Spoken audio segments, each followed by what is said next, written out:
Let's get into it. Sold Not For Sale podcast interviews. That's what I'll call it. That's what I'm calling it. Here with Johnny Rogers, my comedian friend. Yeah, let's just get right into it, man. So you got, I mean, whatever. We're just talking here, but you got, so after you got hacked, that was it? You just got hacked, had to start over again, and that was it? Yeah, I had to pay a nerd at Best Buy to fix my computer.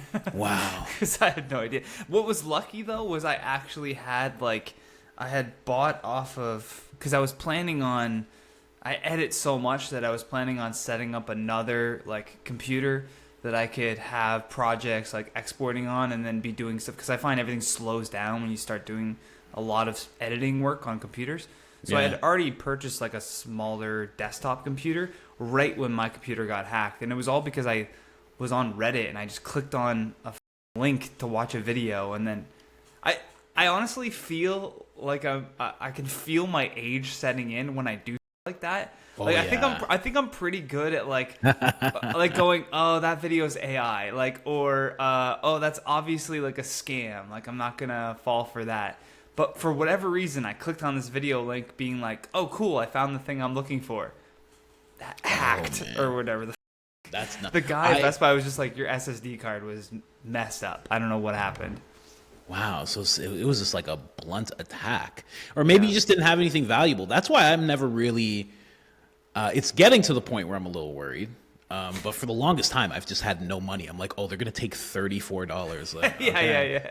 Steal my debit card. Not going to get you very far. It's not going to do anything. Nowadays, I'm like, oh, there's a little bit of... Yeah, when you got a little bit of scratch to lose, that's the worst. YouTube's helping me out. I got to hang on to that Google money, you know? I just want to say, I don't remember if I said this to you when we did, when you did my podcast. Yeah. But the first time, and excuse me if I'm repeating myself, but the first time that I went on your show, the Shroom Show, 6 years ago or whatever it was, so long ago. That video is still up on YouTube. It's under my As Seen On section. My girlfriend now we had met each other, and just totally platonic meeting each other, right? And then she started looking into me, and she came across that interview, and she watched the whole interview. And then later on when we started dating, she told me, she's like, it was that interview that made me go, oh, this guy, I really like this guy. This is a smart guy. He's funny. He's whatever. And I was like, yo, thank you to Colin. Wow. I love, my girlfriend now. She's incredible. So if it weren't for that, podcast that I did a year or so before her and I even met, I don't know if I'd be where I am today. So it's funny how the small decisions we make, how they impact our future selves. Wow, that's actually crazy. Yeah, that's actually crazy. Yeah, we did that show so long ago, Talking Mush, and that was just a random... That's nuts that she found that and then started looking into it. That's crazy. Yeah. It gave her an insight into who I was, because we were just talking about psychedelics, but then also just whatever was going on in our lives. So that's why I also reached out to you now, because I do so many of my own podcasts where I'm I need to go on other people's podcasts to also be interviewed, because some of my favorite podcasts I've discovered through other people.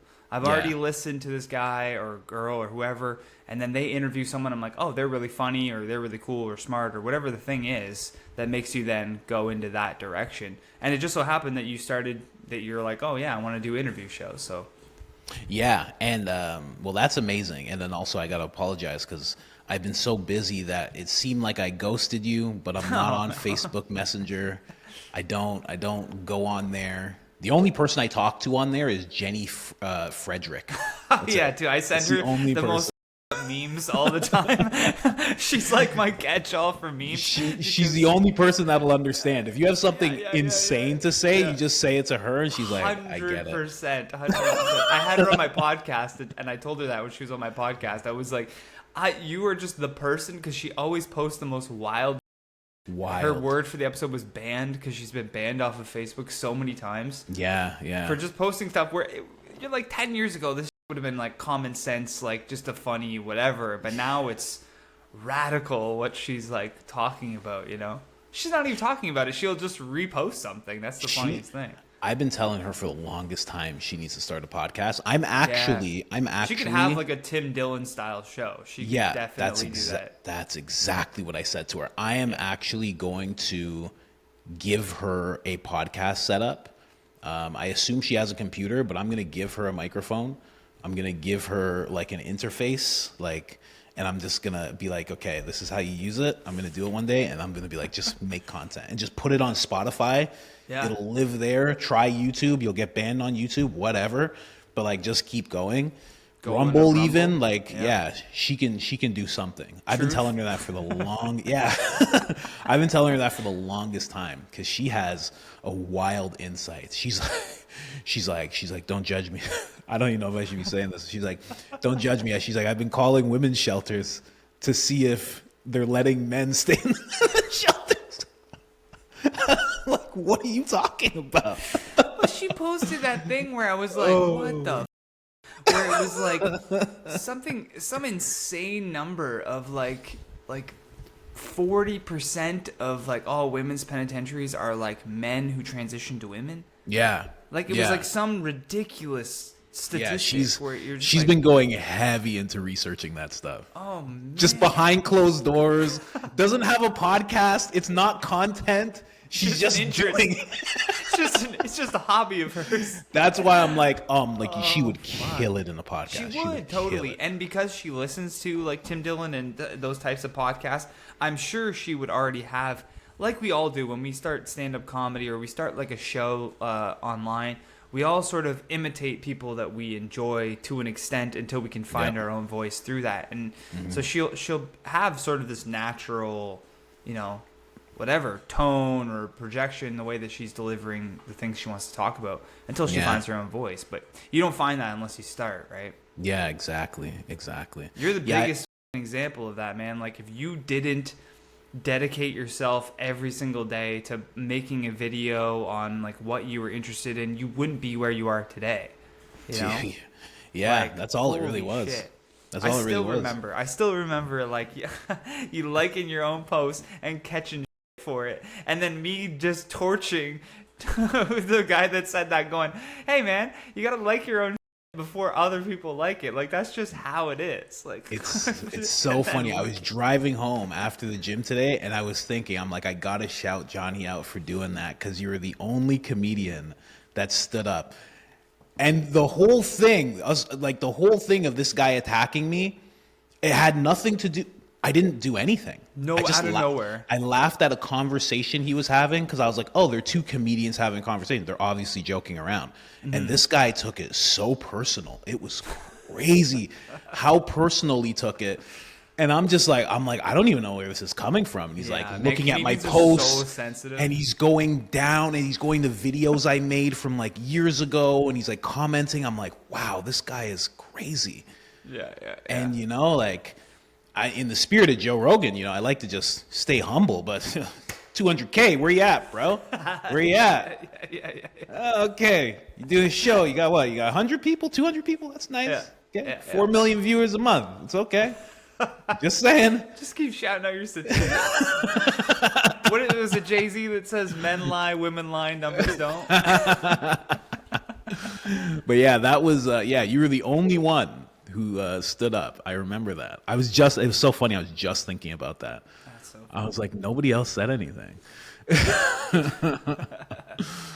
But man, when it comes to having your own, I'm going to definitely set her up. When it comes to having your own person that you're inspired by, who's yours in regards to stand-up and podcasting? Who's your person that you felt like you were imitating at first? Oh, I definitely early on felt like I was imitating Robin Williams, Dane Cook, that high energy on stage, sort of feeling like if I yell my punchline, it makes it funnier, And then I've realized more and more as I go on, I watch people that slow things down. Mm-hmm. And I find I remember I had when I was in Toronto and I was taking acting classes and stuff, I had an acting teacher that told me, she's like, you're going really, really fast. You need to slow down.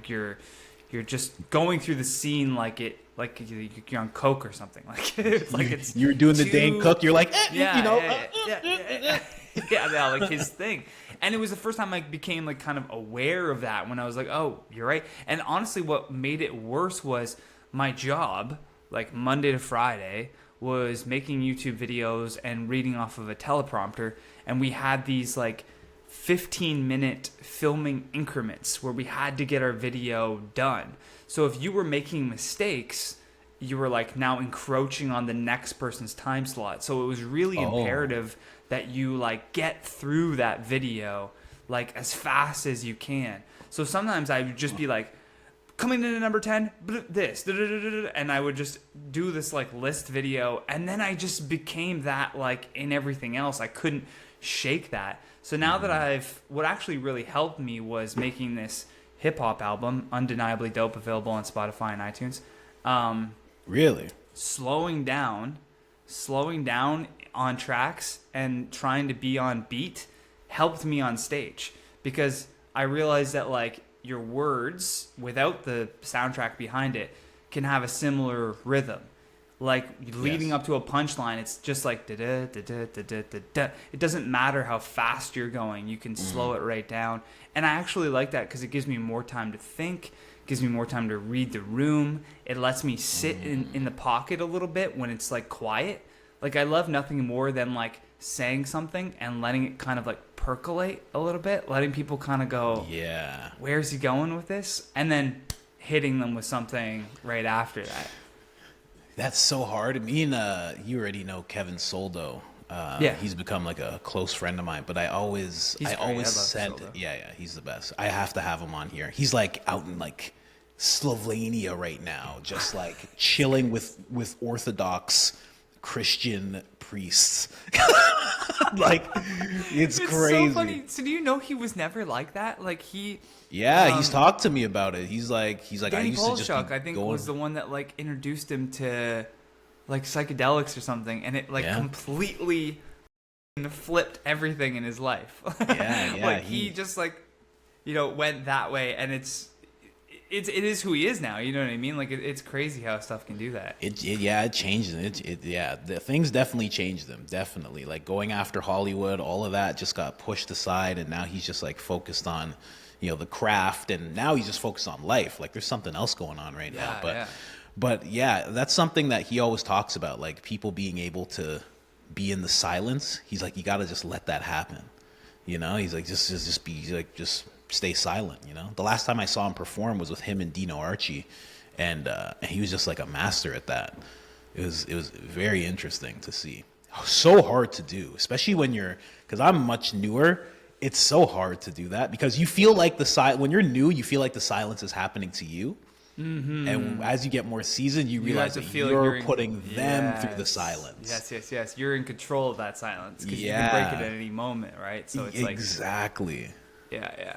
But it's tough. It's tough to like know when to break that silence, or like when there can be awkward points. And like I've seen comedians deliver a joke off beat where they steamroll the laugh and they try to start into their next joke too early, and it throws off the next bit. The next bit could be incredible, but if you haven't given them time to like appreciate the first one or laugh at the first one, then they're not listening to the next setup, or they miss a word, or you mispronounce something because you were trying to steamroll through it. And it's just it's such a hard thing to do, and like you have to work at it continuously. And even seasoned professionals that have been doing it for years still have like off nights. So it's one of those things. So you were Dane Cook with the comedy. Who were you thinking of when you were podcasting? Well, obviously the GOAT, Joe Rogan. Like you gotta kind of give it up to Rogan for pioneering this whole field of just like being an interview podcast. I mean, there's so many podcasts that I love. Also, like Ari Shafir's Skeptic Tank. I listened to that for many, many, many years. Like, as soon as I discovered Ari through Joe's podcast, I started deep diving into Ari Shafir and watching his older specials and watching some of his, like, sketch comedy stuff he did, and then listening to his episodes. And then I found more comedians through his podcast. And I just that concept, I thought, like, what a great idea. Because I used to be so, early in comedy, I was so jealous whenever somebody got something. Like, whenever somebody was, like, got even a spot on a cool show, I'd be like, man, why, like, I'm so much better. Like, why don't I? And I wasn't. But in my head, I was like, I'm the greatest comedian that's ever lived. And I think you kind of have to have that delusion to make you, like, want to get out there, right? Because you're like, I have something to say. But then as I started seeing Rogan, like, talking about the importance of putting people on and, like, appreciating people and, you know, saying, like, what you like about certain comedians instead of what you don't, not focusing on that. And then Ari Shaffir sort of doing the same sort of thing. Like, he's this villain on the internet, I think, and, like, people, you know, often think of him as a villain, but then if you listen to people talk about him behind the scenes, he's actually one of the most giving, supportive, like, people. And he acts like that would ruin his reputation, but that's just who he is. And so that's what I wanted to do with my podcast, was, like, let me grow an audience and put on people that I really like and that I think are cool and expose them to new audiences. And the dream would be to have, like, a Rogan effect. Like, have someone on, like a Jenny Frederick that doesn't have a huge audience, have her on, and then she's able to blow up her own show just from being on my show. Yeah. You know, that's, I think, that what the goal is. And all of that circulates what Rogan did with his podcast. Yeah, true. Yeah, that's very interesting. It's I guess I would have the same thing. In terms of, and I've said it before, when I'm making videos, I'm talking to the audience, I always say, you know, when it came to these interviews, I'd be like, and now I'm going to do my best impression of Joe Rogan, right? Because for the longest time when I started this, people would always be like, why don't you do your own interviews? Sometimes it was out of hate. Sometimes it was out of the fact that people really wanted to hear what I had to say. But I always tell people everything happens in steps, like the way that this has to evolve. You know, it's really, I mean, I come from an odd background of wanting to be creative, letting go of that dream, getting heavily involved in business and advertising and marketing. So now I have this kind of, it's passion first. Like, I know passion always provides, but I always think of business every step of the way. So if something's a revenue stream, a serious revenue stream, it's like you don't just mess that up so you can just do whatever you want. You kind of have to evolve it. You have to kind of let that just happen. So, like, for me with these interviews, it's like I'm releasing one a week. So it's gonna be like 13 Rogan videos a week, and then one video on, like, a Sunday is just me talking with someone like you, and that's it. And it's just this slow thing. But yeah, it's always an impression of Joe Rogan when I'm trying to do these interviews. And you know what? Even if that's just me. I'm very open about who I admire, as you can see. But See behind me, I've got even records behind me. even if I didn't want to do an impression of Joe Rogan, I've listened to every episode twice, and it's just going to come out regardless. Like, for sure. In reality, my favorite interviewer is James Lipton. He's my hands down favorite interviewer. He is the greatest. Like, he would, if anybody who doesn't know James Lipton, he passed away, but he would do something called Inside the Actor Studio. And he would sit down with an actor. He had a very viral one that he did with Dave Chappelle, because Dave Chappelle was gone for all these years, and he finally came back, and it was his longest and just most in-depth interview, and where he really got to open up. And, like, it was crazy, because Inside the Actor Studio, for anyone that doesn't know, the audience would be actors. So it would be like a masterclass. An actor would come on, a masterclass would happen, and James didn't think of it as just an interview or content. He thought of it as, I have to make this a learning experience like none other for all the students that are in the class. That's a good intention to go in with. Yeah. So he would he would say things like, he was like a British guy, and he'd be talking to Tom Cruise, and he'd be like, did you know that your family crest comes from the 1700s? Yeah. And Tom would be like, no. He'd be like, do you want to see your family crest? Like, he would have his family crest. He'd be like, this is what it looked like. These are the words it said. And Tom was just like, what the he's like, That's hilarious. Like, it was like Nardwuar on steroids. I Like, was it just going to crazy. say, like, Nardwuar is another interviewer that I'm like, man, I can imagine being like the Nardwuar of comedians, where I just know, like, the back history of so deep, like what their third grade teacher was. Like, I don't know how the this guy does it. It's mind blowing. Like, they sit there going like, "What? How did you get this?" Yeah, and they almost laugh because they like can't believe it. You know, another person too that it's really great is Ron Bennington. Ron Bennington is Ron Bennington. He has a new show, but he's interviewed a ton of like comedians, and he's on Sirius XM. And Bennington, he's a comedian a bit of himself, but like. And he's funny with them during the interviews, but he just like for some reason he's able to pull out this like emotional side of comedians. Like he's able to pull out this side of your favorite comedian that you've never seen before. Like he'll get like the toughest people like crying talking about their childhood or something, and you're just like, holy, like this guy's a crazy interviewer. Yeah, I see he has one here with Robert Kelly. Yeah, he's I've never seen this guy before, actually. I got to look into this. But I only know Bennington too from Shafir, because Ari was talking about Ron Bennington. That's how I discovered him. So yeah, that's so for me, James Lipton is like the top one, but it's like I take in so much Rogan content that's just gonna come out, you know, and also how much influence he's had on my life, you know, just in terms of testosterone levels and vitamins that I have right here that I actually have to take. You have to take right now. It's like there's just so many. Yeah. Drinking electrolytes, you know. Got the book here that he always talks about, The War of Art.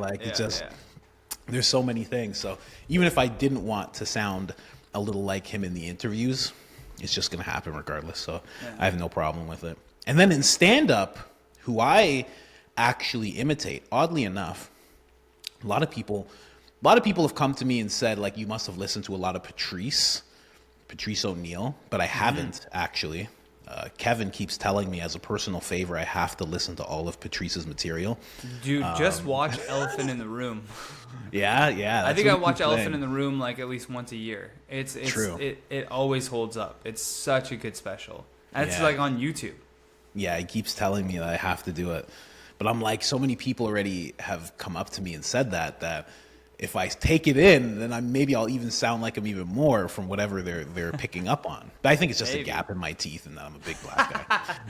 Yeah, you're like, maybe they're just racist. Wait, maybe I'm just friends with a racist. But the people I'm imitating the most are my brothers. My brothers are like the funniest people. The people I grew up with, they're the funniest people I have ever encountered, bar none. I know a lot of comedians now. My brothers just have a way about them when they are getting in on people, when they're describing something, when they're repulsed by something, just having disdain for regular things in society. They just have this way about them that's my imitation. If you met them, then you'd understand right away. You'd be like, oh, this guy's he's copying them. Oh, okay. This is where this is coming from. Yeah. Interesting stuff, man. But you were saying that you have a special coming out, or what's going on? You were saying. So I'm working on my special right now. So I'm just like piecing everything together and then trying to plan, tour dates to run the hour and make sure that it's all tight and good to go, and like that'll take a while too, because I've been so focused on the podcast that I've kind of like put comedy on like a back burner. I haven't stopped doing it, but I just haven't been taking it as seriously as my podcast. Yeah, there was just something about the podcast that I just found like to be just incredibly rewarding of like interviewing, tracking down an interview, getting the interview, doing it, like editing it, getting it posted, seeing the reaction. There was just something so fun about building that. And so now I'm focused on building a website landing page for the podcast, And then eventually it's going to have like tour date section for when I start hitting the road. It's hard to hit the road in Canada though, to be honest. Like a lot of people do it, but the markets have been jump right out. Jump right. Let me tell you something. Yeah. Let me tell you something. You'll get way more appreciation in New York and even Ohio. You think like, what's Ohio? Go to Ohio. Check it out. Ohio's an amazing place with amazing people and great crowds. Kentucky, Tennessee, I'm telling you, there's so many incredibly open and wanting comedy people throughout the United States in places that you would not think of. America is people just, I don't know, man. I talk to a lot of people and and this goes both ways, right? And like, I mean, there's some people who never leave their state that I talk to, and there's some people who never leave their country. And I just think you should just move around. I mean, look at Dino Archie. He's from America, and he goes, like, I don't know if you ever heard of Dino, but I've heard of him. And he goes to, I think he lives in BC, and he does a lot of stuff in BC, and he'll go to Ontario, he'll go to Toronto. Like, you never know where you're going to be more appreciated until you go. Do you have analytics on your YouTube? Like, you do your stuff on YouTube, right? Yeah. You ever looked into the analytics to see where people watch you the most? It's mostly Canada. There's some US in there. Where in the US? Are you able to see?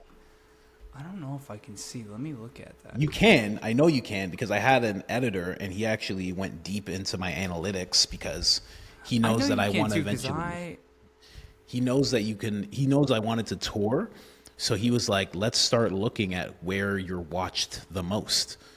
And funny enough, me being a conservative person, it's the most liberal places that actually watch me the most. Yeah, so at the top is Los Angeles, not even just California, but Los Angeles is the most. Then New York City. And then after that, it's Houston, Dallas, and then I think it might be Ohio. Not 100% sure, but at least that tells me I can go to those places. That's the only reason I bring it up, is because at least it tells me I can go to those places and fill a room with 50 is number people. one, but I mean Canada and the U.S. are pretty much tied. Canada, I've got like 28% of my audience, and then U.S. I've got 22% of my audience. United Kingdom would be a sick place. Let me click on U.S. United Kingdom would be okay until you got arrested because you said the word dick. Yeah, true. You said dick and someone felt uncomfortable, and now you're arrested. You're in jail. My top for the U.S. is California, Texas, Florida, New York, Georgia, Illinois, Ohio. There you go. Done. Yeah. Done. Have a white boy summer. What are you waiting for, man? I need money, bro. I guess. You need money to move in this world. Well, yeah, I guess. And you're like, money, and you need a visa, and you need. You don't need a visa. Yeah, don't you need a visa? You can stay. As a Canadian, I can stay in there for. You can come on over for 90 days? 6 months. 6 months. I thought he changed it to. Didn't Trump change it to if you're in the U.S. for longer than a month, you have to register as? Yeah, you got these papers. It's not even a visa. It's just documentation. The same thing happens if someone goes over to Canada from America. It's just this documentation that you just keep and you just have it. And if someone ever asks you for it, which won't happen at all unless you're starting a riot or something. Yeah, protesting at a school. I just don't want to get deported, bro. I don't want to end up in El Salvador. Where are you in El Salvador? I tried to tour in Ohio. If you're in El Salvador, you deserved it.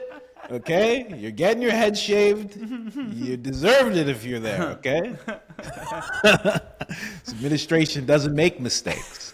Sure. Okay. No administration makes any mistakes. Do you have any tattoos? If you do, I do have a couple tattoos. Nothing with a crown, though. Okay, all right. No soccer team tattoos. Okay, you're okay. Then. Like that one guy. That one poor guy was trying to tell them, he's like, it's for my soccer team. It's for my favorite soccer team. They're like, nah, bro, that's Trinidad or whatever. He's lying. He's lying. He's lying. Lock him up. Oh, shit, that's so funny. Yeah, I'm gonna have to ask you about these paperwork, what your process was like getting there. 'Cause Well, I just, mean, how recently did you? it's very easy to look it up online. 'Cause you live in But Sweden, this, right? but but you have to, yeah, you should definitely look into. Well, I mean, here's the thing. If the audience is there, that's all I'm bringing up right now. If the audience is there, then you should just check it out. Because the thing is, it's like, I'm talking about 6 months. I'm not saying, like, of course you need money to do something like that. For sure, yeah, but I'm talking about, and again, you still need money because I'm talking about like a weekend. But at the same time, it's like, you could always hit up just New York. If you know what I mean? Like, it takes just a little bit. You know what I talk about a lot is this guy Thomas Campbell. And he has this theory. It's like Thomas Campbell and somebody named Rizwan Virk. They both have this theory of the simulation theory, and some of it stems into game theory. And what Thomas Campbell believes, he has this example. He says your brain doesn't really exist until somebody is doing surgery on you, and they open it up, and there's your brain. And the reason he says that is because things don't render until you move towards it. And that's where the game theory comes in. This guy Rizwan Vark, he has the exact same thing. He just talks about it like the simulation is almost like a game. So, if there is an opportunity for you somewhere, it doesn't actually render and become real until you go there. Just like any video game, the video game renders and becomes real as you keep moving forward. Right. So it's just like, that's why I bring it up, because it's like, I've seen this work in my own life 100 times. It's like the podcast, and you have a podcast. The podcast is not real until you start doing it. And then once you start doing it, there's all this crazy opportunity. Yeah. The stand-up's not real until you get on stage and you grab the microphone. And then all of a sudden there's all this opportunity. So it's like, if you think of it that way, just think about the opportunities that could come about if you just took that step to check out a different place. Yeah, totally. You just never know what can happen, man. There's so many people who just stay in one place, and it's like, I know money's a thing, obviously, of course. Money is the movement, right? Like, here's the thing: my whole thing right now is podcast is still early days. It's going to be a long haul for me, because I have to find a way to build a fan base around me, right? Like having people searching for me, or at least searching for the guests that I have on. So the idea is get bigger and bigger guests so that I can. Insight is a perfect example. Is a guy that has like this podcast about wrestlers, where he interviews wrestlers. Well, he started off interviewing like probably very indie, close to him wrestlers that not a lot of people knew. And then through referrals or bigger wrestlers liking those guys, he was able to get bigger and bigger people on. And then his show has exploded. Took him, though, like 600, 700 episodes before he was even at that point. I've never been one, though, to squander opportunity. So if the podcast starts making money, I'm not going to be like, well, let me just stay here with my money. The goal has always been get to America.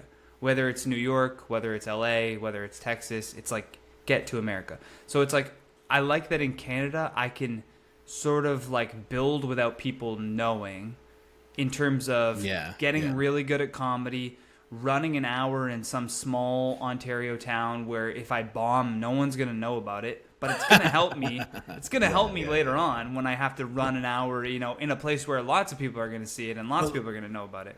But here's the thing, like when you bring that scenario up, listen, if you bomb in Ohio, no one's going to know either. Yeah, true. This is true. You know what I mean? It's like you bomb anywhere. The only people that are going to know are the people in the room. The people in the room. Unless you go on like a Kramer-like rant, and then somebody has to pull out their phone and really capture the moment.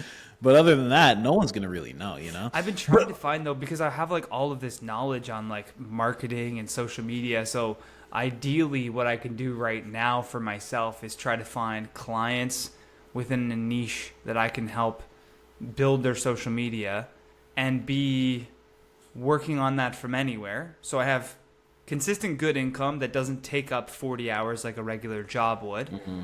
Because we all know social media, you can do it in a couple of days. You can do a month's work in a couple of days, right? True. So that's the goal. And then you have this extra money where I can now then go book a weekend in Ohio or go move around a little bit. But until I build up to that point where I have clients that I'm getting social media work from, that removes the necessity for a day job. And now I can, because right now my time is split. My friend said it perfectly. He's like, your time is split in 3 ways. 33% of my time is dedicated to my day job that it pays all my bills and keeps my head above water. Okay. 33% of my time is dedicated towards my interests, which is like my social media work. And I do have a client. I have one client right now that I'm working for. And then the other 33% of my time is dedicated towards stand-up. So it's like, if I can grow the middle one, my interests, and get more clients, I can eliminate the day job, and now I can split my time 50% interest, 50% passion. So it's like I'm doing stand-up and I'm using my interests to keep my head above water until the passion starts paying for 100% of it, which is the ultimate goal. Ultimate goal is just to sell tickets to a stand-up show, and that's just what I do. I do the podcast, and then I do the stand-up shows, and that's my income.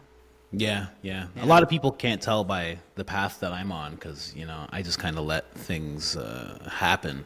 But that would be my goal as well, to be making the income from stand-up, because at least then people are coming for you and they know that you say crazy things, and, you know, a place can say, okay, we can't do your show, like what's happening to Ben Bankus all the time, where they just go, hey, we're not having you at this venue, blah blah blah. Yeah.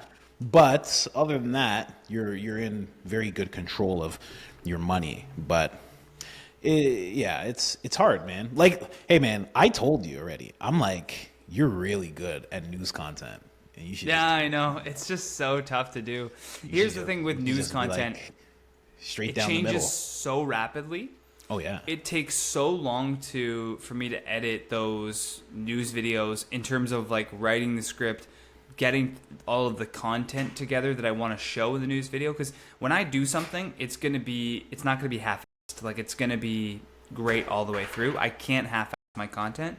So I'm going to have to find all of the video assets. And then maybe by the time that's edited and up, that story is already old news. Why not half-ass it? You know, here's the thing. Here's the thing, though. Yeah. Okay, you're in it for the long haul. Yeah. You're going to see 5-10 years from now that most of your interviews that you're doing now, and most of your content you're doing now, was half. You're going to be able to look back. Yeah, you're going to look back and be like, oh, I wasn't really. You know what I mean? So it's like, why not just like push it out? Like, I don't know. That's when I started this podcast, when I actually decided, I was doing Uber Eats for 12 hours a day. I remember you telling me that. So I would wake up and I would do the videos really quick. I make sure to do 3 or 4. I would leave while they were uploading. I would leave. As they uploaded, I would just, like, whatever order I had, I would just stop at the side of the road. I would just do the thumbnail then. I would schedule the episode. I would do another thumbnail. And I would just do that the whole day through, all the while listening to the next Joe Rogan podcast or whatever podcast I was going to cover, James O'Keefe, etc.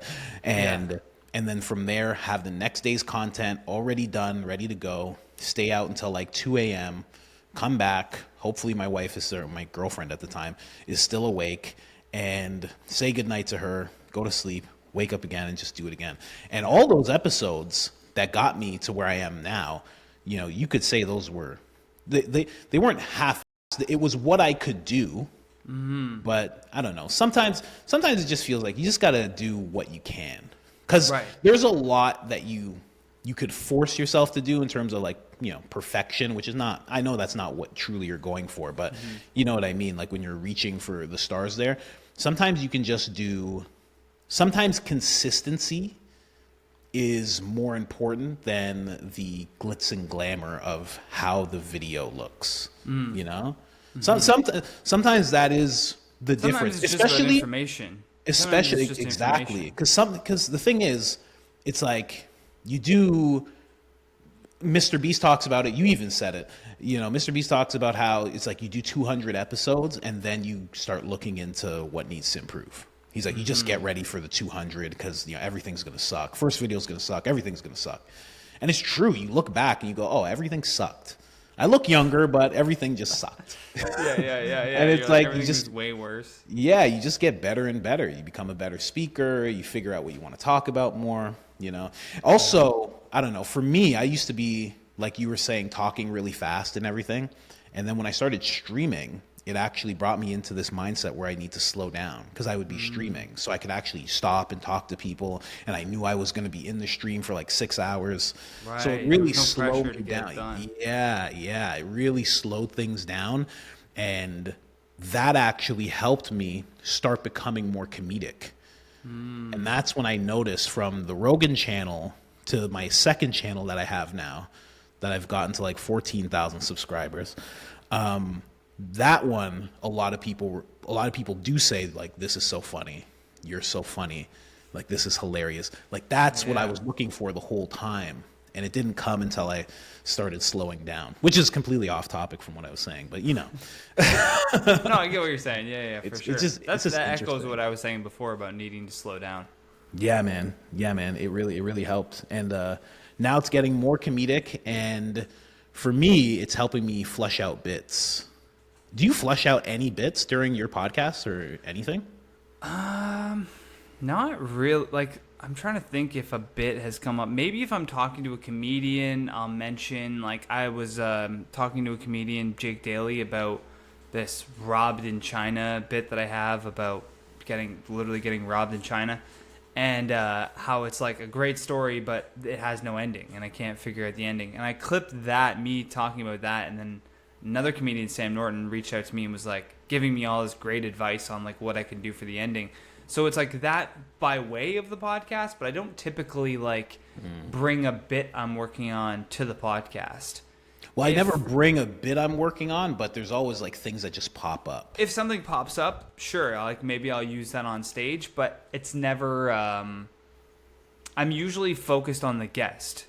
I usually like so focused on the guest, and maybe something will be funny that I'll think of related to it. But I'm realizing some things are just broadcast humor, and then some things are stage. Where it's like just because it's funny in the podcast doesn't always necessarily mean it'll be funny on stage. True. Like I wrote this down yesterday because it was making me laugh. I forget exactly what I said, but the clip, the note that I put were black people were the first AI. That's what the blacks were the first AI. That's what I wrote. Go on. And I think it had something to do with, I was talking about AI. And I was like, because I'm like, what's going to happen eventually? Oh, I got to show you some stuff. I'm going to share the screen in a second. Yeah. But I was talking about Google VO. Have you seen Google VO 3? It's insane. It's nuts. I was talking about how... the commercial they made? Oh, I've seen everything they've been doing. So they made a commercial. For people that don't know, Google VO made a commercial where like the AI is aware of itself. And they're showing all of the things that they can do, they're almost talking to the industry, being like, but you're so important. Yes, we can do all of the same things you can do, and we can do it faster, we can do it better, but like the whole point of movie making and storytelling is like, it's about humanity. Like it's about like your soul. It's about... AI can do it so much better than you, but that's not the point. Because if AI can do it better than you, then what's the point of storytelling? It's like, well, the point of storytelling is it's based on humanity. It's how we pass down lessons. True. It was a trippy commercial. I was just like, unreal. But none of them are blinking. They're all just like super wide-eyed as they're explaining this whole concept. I was like, holy. Oh, I want to find that. Do you know what it was called at all? I think it was on. There's an Instagram account I follow. I think it's called Evolving AI, Evolving.ai. Is that what it's called? Let me check. Yeah, it's called Evolving.ai, and they post a lot of the like Google VO stuff. China also had its very first robot boxing championship. Yeah, of course they did. Of course Which they is did. awesome. They would be the ones to do it. Yeah, I would imagine them having that championship years ago, like 10 years ago. You know? Yeah. They've just been something that they do. way ahead of that stuff. Let me just see if I can find it. I'm trying to find it right now on the thing, and then I'm going to share the screen if I do. But basically what I was talking about when I came up with this possible bit was the fact that I was like, eventually they're going to give this AI rights. So eventually people are going to look at it and say, oh, this deserves rights, and look, it cries and it experiences pain and everything. Copyrights. Yeah, and then all of a sudden I realized, I'm like, oh, I sound like a white guy in like the 1700s talking about black people. Oh, eventually you're going to give these things rights. Are you kidding me right now? Oh, like it's crying. It can't feel pain. This is ridiculous. You guys are going to fall for this stuff? You know what I mean? So I was like, maybe I should try that out on stage. Yeah, you should definitely try that on stage. Oh, man. But, oh, let me just jump over here. Can I just change this page? Guys, for anybody who's watching the video right now, I'm using a program called Riverside. Never used it before, but I want to use it more and more. I want to use this one because it gives a possibility for audience members, but it's like a cooler experience than just sitting in on a Zoom. It actually makes them feel like they're more so audience members. So I'd love to start experimenting with that, because there are some people who are just ride or die with my streams. Like there's always like 13 people in my Twitch streams. It's like an open mic where I'm the only person doing my thing, and it's always the same people. And it's like I sent them all clothes because I have my clothing store. So I made sure to get all their information. I sent them all clothes and stuff, but I would love to be able to do like other things and like have them here live and be able to ask questions and stuff. Like, I don't know. They're just like, they're my people. They're my tinfoil people. You know? That's sick. I love that. Man, such good people too, man. Well, that was like another reason why I started reaching out to people to be like on their show, was because I had a fan of mine she's like from the Netherlands, and she was DMing me being like, you're really great on your podcast, but like I want to hear what you have to say. Like it's all about the guest, and I'm interested in like what you're saying. And I was like, whoa, I'm like, thank you. I feel like, that's a nice thing to say, that that's you value wild. Whatever my opinion is, but that's like a real fan, somebody who's like, nah, I'm not really interested in these guests. I want to hear like your thoughts on stuff, which might, bring me back to what you were saying about doing the news. I'm telling you, man. Because the thing about it is, I was it's doing not it scripted, so maybe I just do it like the way you do it. Just pull up news articles and just start talking shit. You are a good enough speaker that you'll be able to handle that task, especially after 100 times of doing it. It'll become very natural. And maybe you're not like me. Like I'm conservative, I'm Christian, I'm this, I'm that. Like maybe you just come at it from more down the middle. Maybe you're center left. But you're like a little more open-minded, and like, what I mean? Like whatever it is, like just yourself, because so much of it is your opinion. Yeah, that's what it's like. I bring people a lot of information, but I also bring them a lot of opinion. And I also, I make sure as I'm doing that, I always say like, hey, just so you know, like I'm talking about Trump, but you guys know I love Trump. Like, Trump's my guy. I'm biased in this sense, but I'm going to try and see past my bias and talk about this subject. But I always tell people that I have biases. Always. Just because I notice nobody ever does that. I always admit my biases. I have to. Because it's like, then you know where it's actually coming from, Yeah, like and then you can make up your own mind from it. You don't feel like you're being duped or something. I have this pop-up that's over in the corner, and it says picture-in-picture mode closed to maintain recording quality. And there's a little X that appears that I can exit that thing, but then every time I go to click on the X disappears. I was like, what the f***? Is this some kind of game? I don't know. It's so weird. I'm like, what the hell is this pop-up? I'll be honest, I don't know. But I wanted to, let me play this really quick. Maybe, can you see this? Yeah, I can see. Can you hear it? Every day felt heavy. I tried everything for my depression. Nothing worked. Every day felt heavy. I felt trapped. Then I tried Puppermin. Our prescription helps your body secrete a special pheromone that attracts puppies. I took the pill before bed, and when I woke up, there he was, the love of my life. The pill does not target depression directly, but we've found that it's really difficult to be depressed when cute dogs show up at your doorstep. I used to feel so empty, but now I feel joy and mild concern how a pee stain got on the ceiling. My puppy listens twice as good as my ex-husband and only climbs into the lap of half as many of my friends. He chewed up my Bible and pooped in my good chair. But I'm happy for the first time in years. Looks like a rat, barks like a demon. But he saved my life. I named him Earl. He follows me everywhere and farts in his sleep. Just like my first husband. Man. Bro, it's the little things that they got. Like the lady talking about her ex-husband, she had like kind of a subtle chuckle about it. That's what's scary. Is they're nailing the human, like, small little things like that. The thing for me is that Google only revealed this, I don't know, I'll say a week ago, and it's already improved. So the first little examples I was seeing, I'm like, okay, this is all right. I'm like, some of it looks like some Pixar stuff.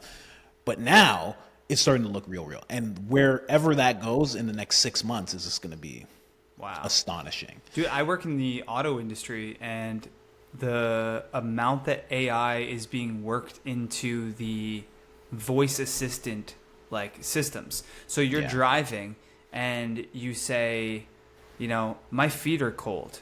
It'll turn on the heaters for your feet. You just talk to the car. You just tell the car, like, I'm tired.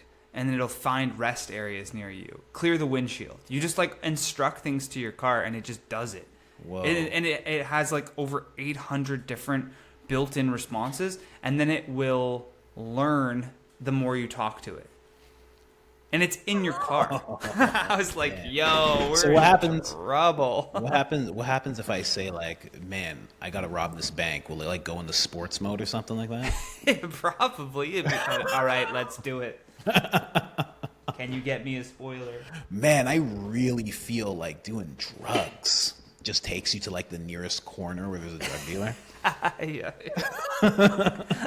It'll probably have some gay shit like, sorry, I can't do that. Yeah, of course.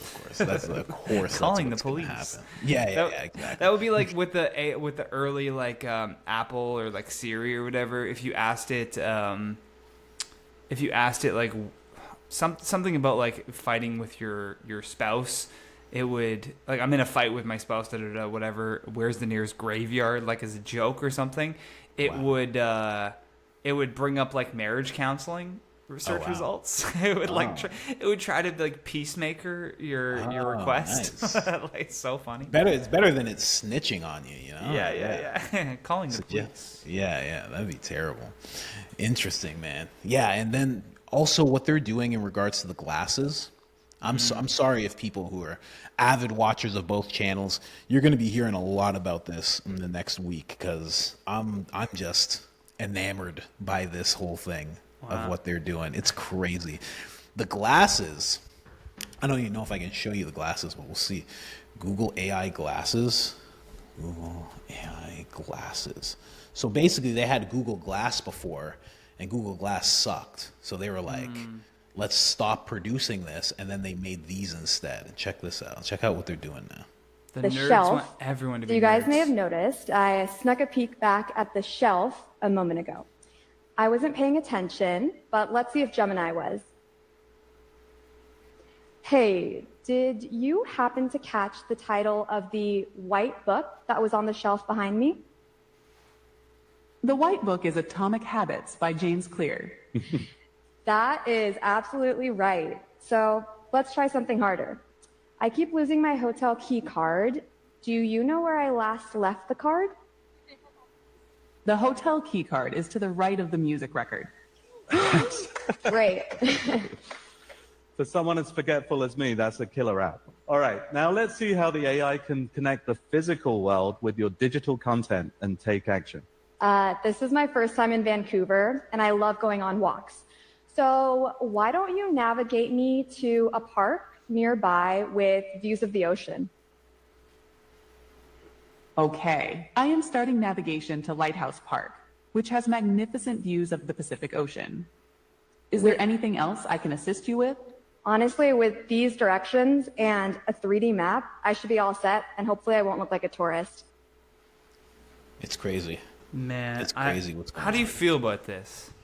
Oh, I've been very open about not liking this at all. Okay, good. I've been very open I hate this about... with every fiber of my being. Yeah, let me tell you why. I love there are very functional uses of AI, and I believe that you can use it in a way like a tool, where you're not compromising your own brain.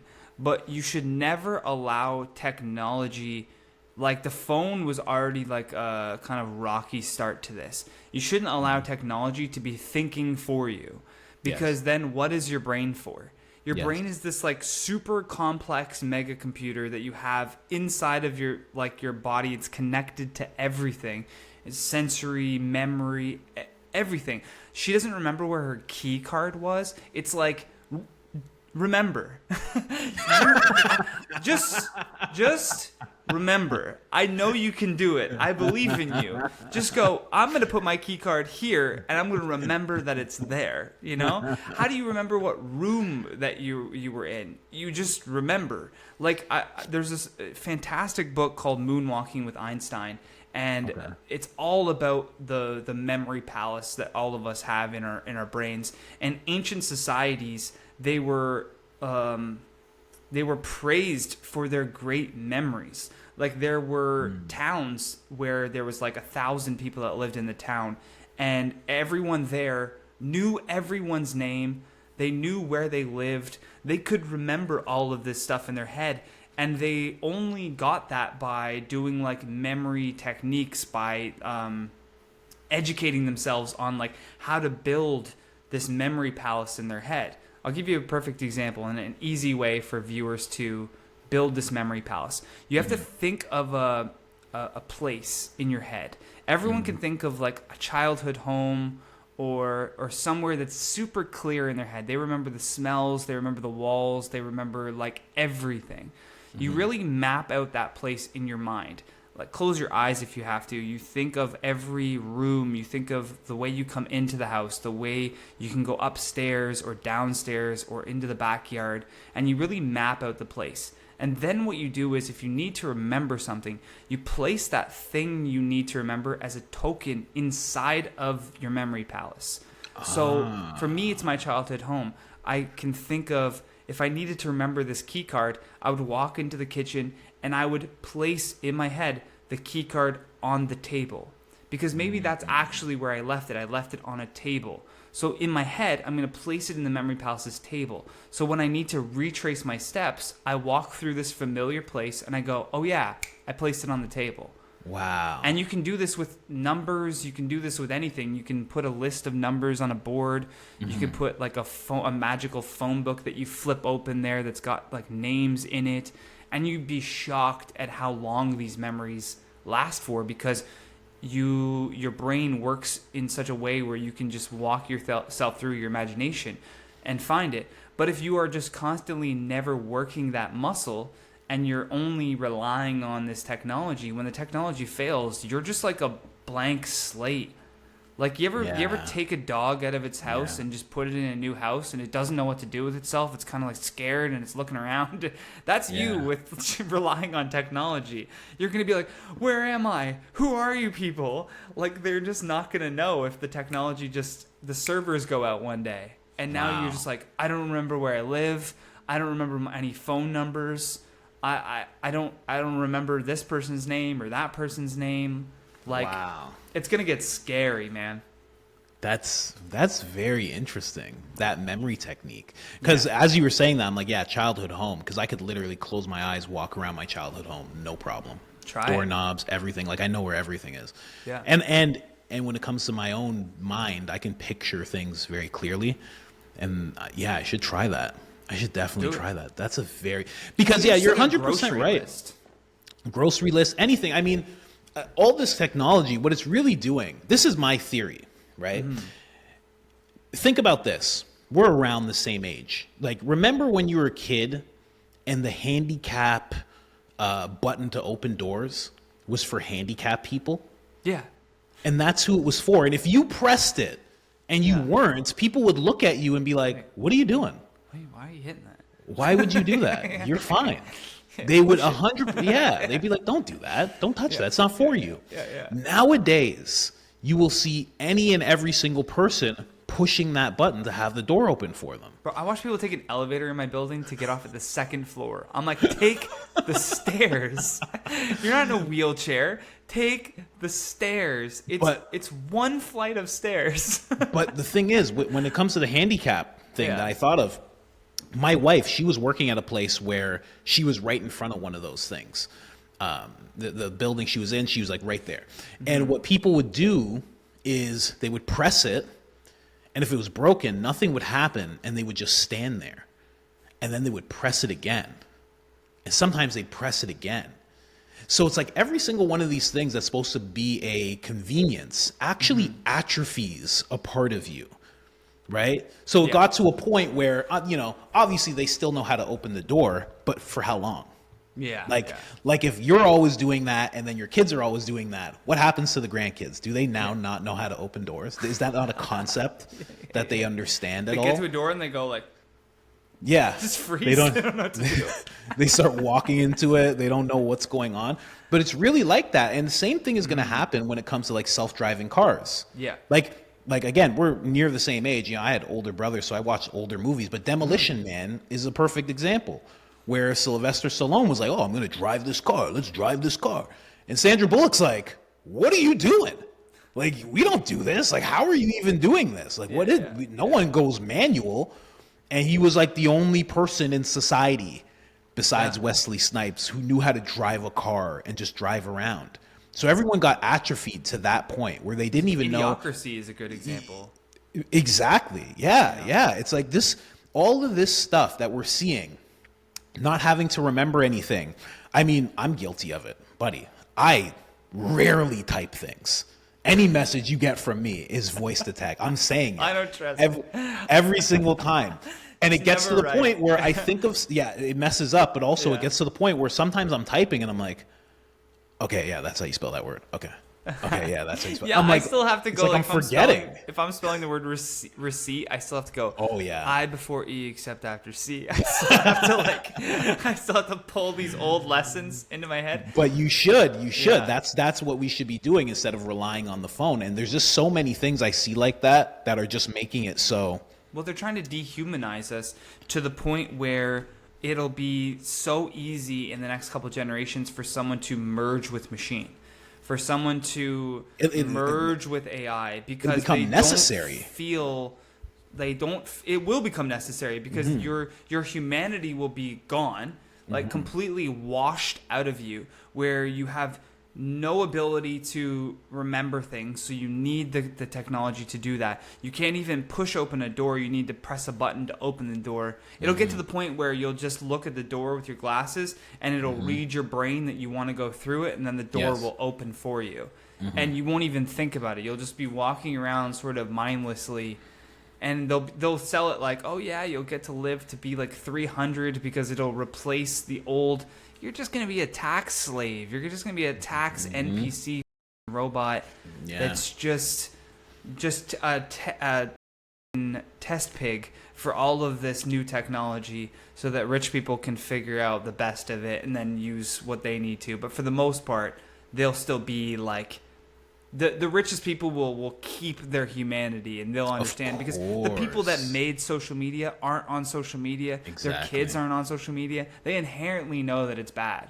And so it's like, so then why is everyone else accelerating towards it? It's just mind blowing. That's one of the things, like everybody, like so many people, when they first see this channel, they always think like, oh, this guy just believes everything Rogan says. But one thing that we're definitely at odds is about AI, because he talks about it like it's this inevitability and that it's necessary for our monkey-like tendencies and anger, getting rid of anger and jealousy and all these things, and that it's just inevitable. And I don't believe that. I don't believe it's inevitable. I think if enough really famous people tell you it's inevitable, then a lot of people believe that. But I don't think it actually is. I don't think this is something that we should move towards. Like, I'm not moving towards an electric car. I always want a gas-powered car. In fact, I'm trying to move towards a car that has no electronics in it at all, like a Land Rover type of thing, like an old Land Rover type of thing. Yeah, man. Yeah, like I'm thinking about moving it towards that, because all of these things eventually, like you were saying, they will make you dependent on the state, and it will go from not just you being dependent on the state because AI has displaced so many jobs, potentially. You know, that's the road that it seems like it's going down. But not just financially, but then also, like you're saying, your body as well will be dependent on the state. And you know what's the worst? You know what's the worst of all of this? Digital currency. Yeah, it goes right along with it, right? Worst thing ever, because the second that like the state decides that they want to have like a digital currency and money no longer has any meaning, they're going to tell you all of those paper and plastic bills you have zero value. Yeah. Zero. You can't use them anywhere. You try to go, my buddy tried to go into an LCBO with a $100 bill and they went, no, we can't. And he's like, what do you mean? It's a $100 bill. Take it. It's worth $100. And they go, no, we don't accept that here. What do you mean? Like, this is the LCBO. Like, take my $100 bill. No, sorry. Card only. And it's so that if you are being bad, they can just turn off your money. No money for you today, sir. Yeah. We're just going to turn it off until you start acting right. And then we can turn it back on. And we can decide if one of our currency is worth gas, eggs, and rent, or if we can decide that it's only worth eggs today. Yeah. And they can change the value of it. Because we all know that, like, it's all bullshit. It's not based on, like, a gold, like, reservoir or whatever it was based on before. It's based on, like, numbers on a screen. Yeah. It's just numbers on a screen right now. That's what it's gotten to. Trump was supposed to go on Elon Musk wanted the live stream going into Fort Knox, and then it never happened. What happened? I don't know. I think they were like, hey, don't do that. We'll kill you. And he went, all right, I'm going to go back to work. Trump went in there and he was just like, Elon, there's no gold, okay? I just put your camera away, put it down. There's no gold. I really have to save this country. I'm tariffing everyone. There's no gold in here. Hello. Every single federal employee just has a brick of gold sitting in their house. Oh, what? It's mine to have. I don't know. Yeah. No doubt. Nancy Pelosi has a skid. She has a skid of gold bars. Yeah. She just sits there and rubs them. Yeah. She's these are mine. I deserve these. These are mine. I'm the one who deserves these. Just biting on them at night. I was always laughing too at like AOC. Like, how did AOC go from like a broke bartender to making like whatever she makes, $200,000 a year, to being worth $29 million? Right. You're like, yo, this is so clear and out in the open. It's crazy. Insane. Bernie Sanders too, right? I mean, he has some book deals because people I only have care 3 what houses. Yeah. Did you see him on Fox? That was so funny. Oh my god. Trying to explain his houses, his many houses. My gosh. As soon as you have to explain that you have like a cottage house, a work house, and then like a home house, you've already lost. You can't be like. That's why the NDP, Jagmeet Singh, the NDP royally, okay, because he became a champagne socialist. He was walking around with like a Rolex and like very expensive things and still being like, but I'm for the people, but I want to hold on to my job so that I get my pension. And then they lost so bad in this last race that they lost their ability to be recognized as a third party candidate. They do not have enough seats to be considered in a vote. So if you go to vote again, it would be Conservative, Liberal, or Green Party. That's who you can vote from now in Canada. The NDP lost their ability to be on the ballot. Oh man, but that guy stunk, because I remember looking into that guy one time and I realized that, because I was like, why is there all this positive social media about him? Because I follow a bunch of Canadian Toronto pages, and I was like, I always see this guy. I'm like, is he a good guy? You know, I start realizing, because I don't know much about Canadian politics. You know, I'm starting to learn a lot more, but I started looking into this guy and I'm like, oh, this guy's terrible actually. And actually, he actually has a direct link to the owners of the company called, it's the top one on Instagram, 6buzz. So he has a link to the owners, and that's why they're always covering him positively.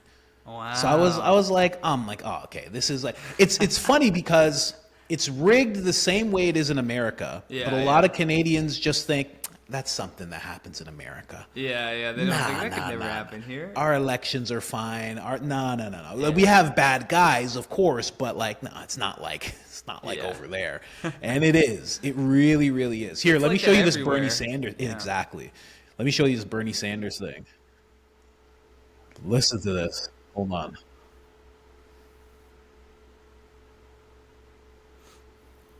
This is Bernie Sanders talking about his private jet use. Let me jump over here and share this screen with you really quick. Is it playing again?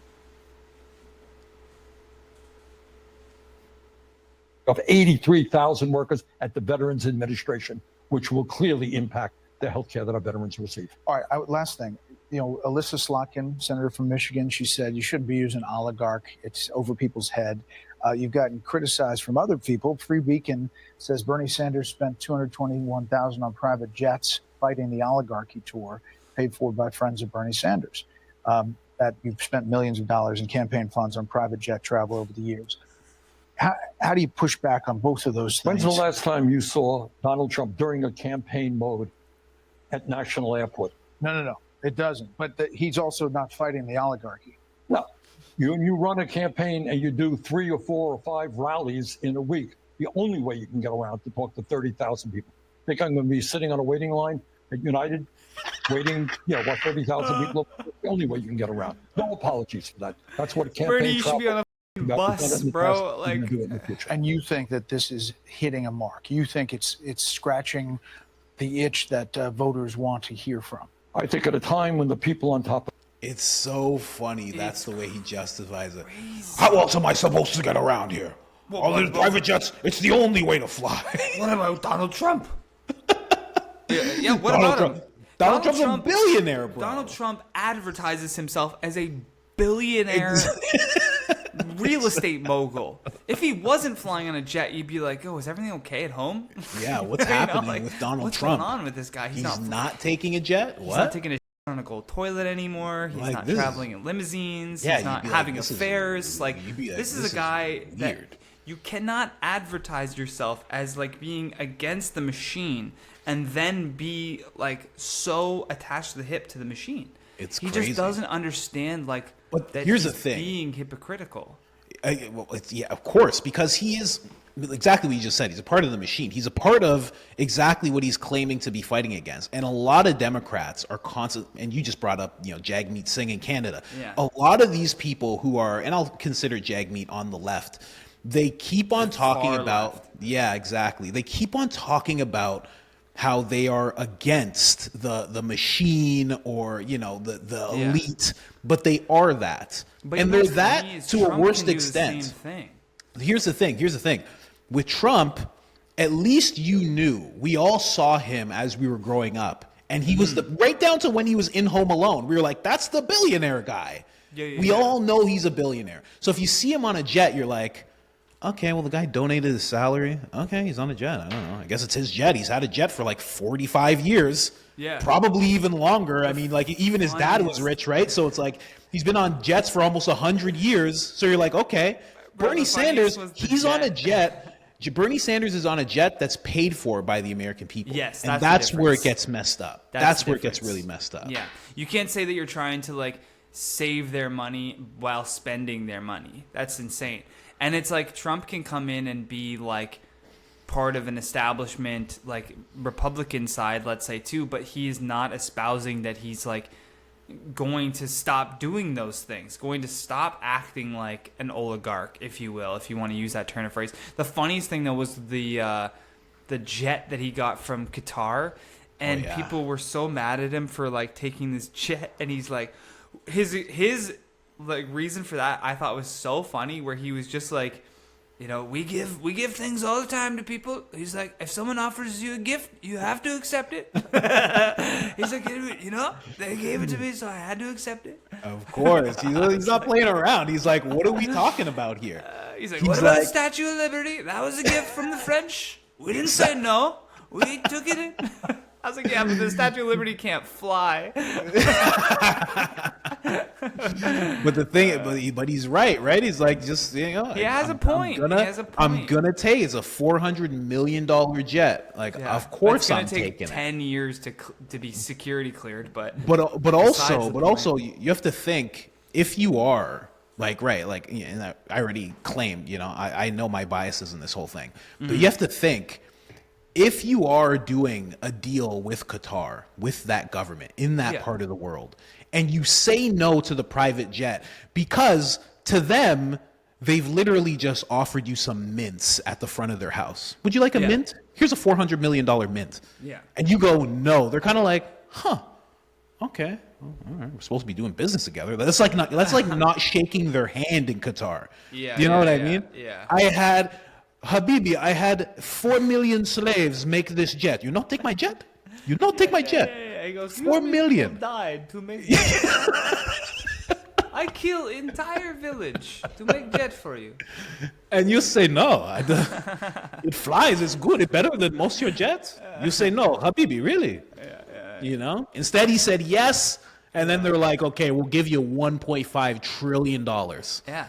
Donald Trump just walked away skipping. They named him the president of the world in Saudi Arabia. Hilarious. What does that even mean? It doesn't matter. That. You know he loved that. Of course. Who wouldn't love that? Who wouldn't love that? They said you're president of the world. He was like, that's what I've been saying. He's like, finally, somebody recognizes. I go over to America. I tell them. They never listen. I come over here to where all these supposed terrorists are. That's where he's going to hang out. As soon as the presidency is done, he's flying right to he's gonna be right able to. there. He's going to be able to chill, hang out. He's taking his jet and he's flying right back there, and he's going to live out the rest of his life in Dubai.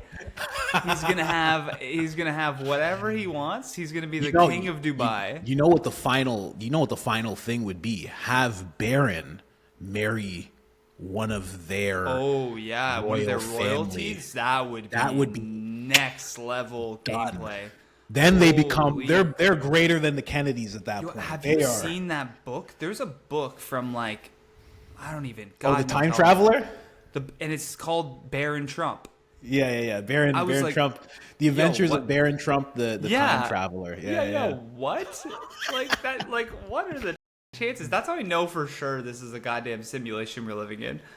That kid has aura, man. He has a book that was written about him almost more than 100 years ago. Insane.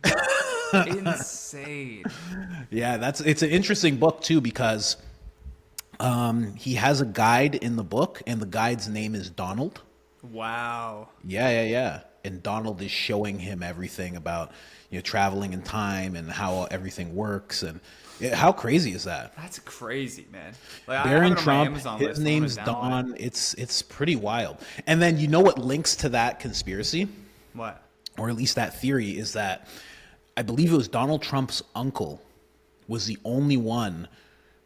Basically, his whole family's been in real estate for a long time. So his uncle, his dad, they own the building where Nikola Tesla's living when he dies. Wow. So what ends up happening is he dies, and apparently Trump's uncle was the only one who had access to that place before the government or police or whatever, before anybody. So people theorize that Nikola Tesla had a schematic drawn up for a time traveling machine. And the Trumps had the money to make it. And then the Trumps had the money to make it. And then his uncle, I believe it's his uncle. Therefore, avoiding the timeline where he gets killed and instead following down the timeline where the bullet misses his head. And then also travels. This would be a great movie.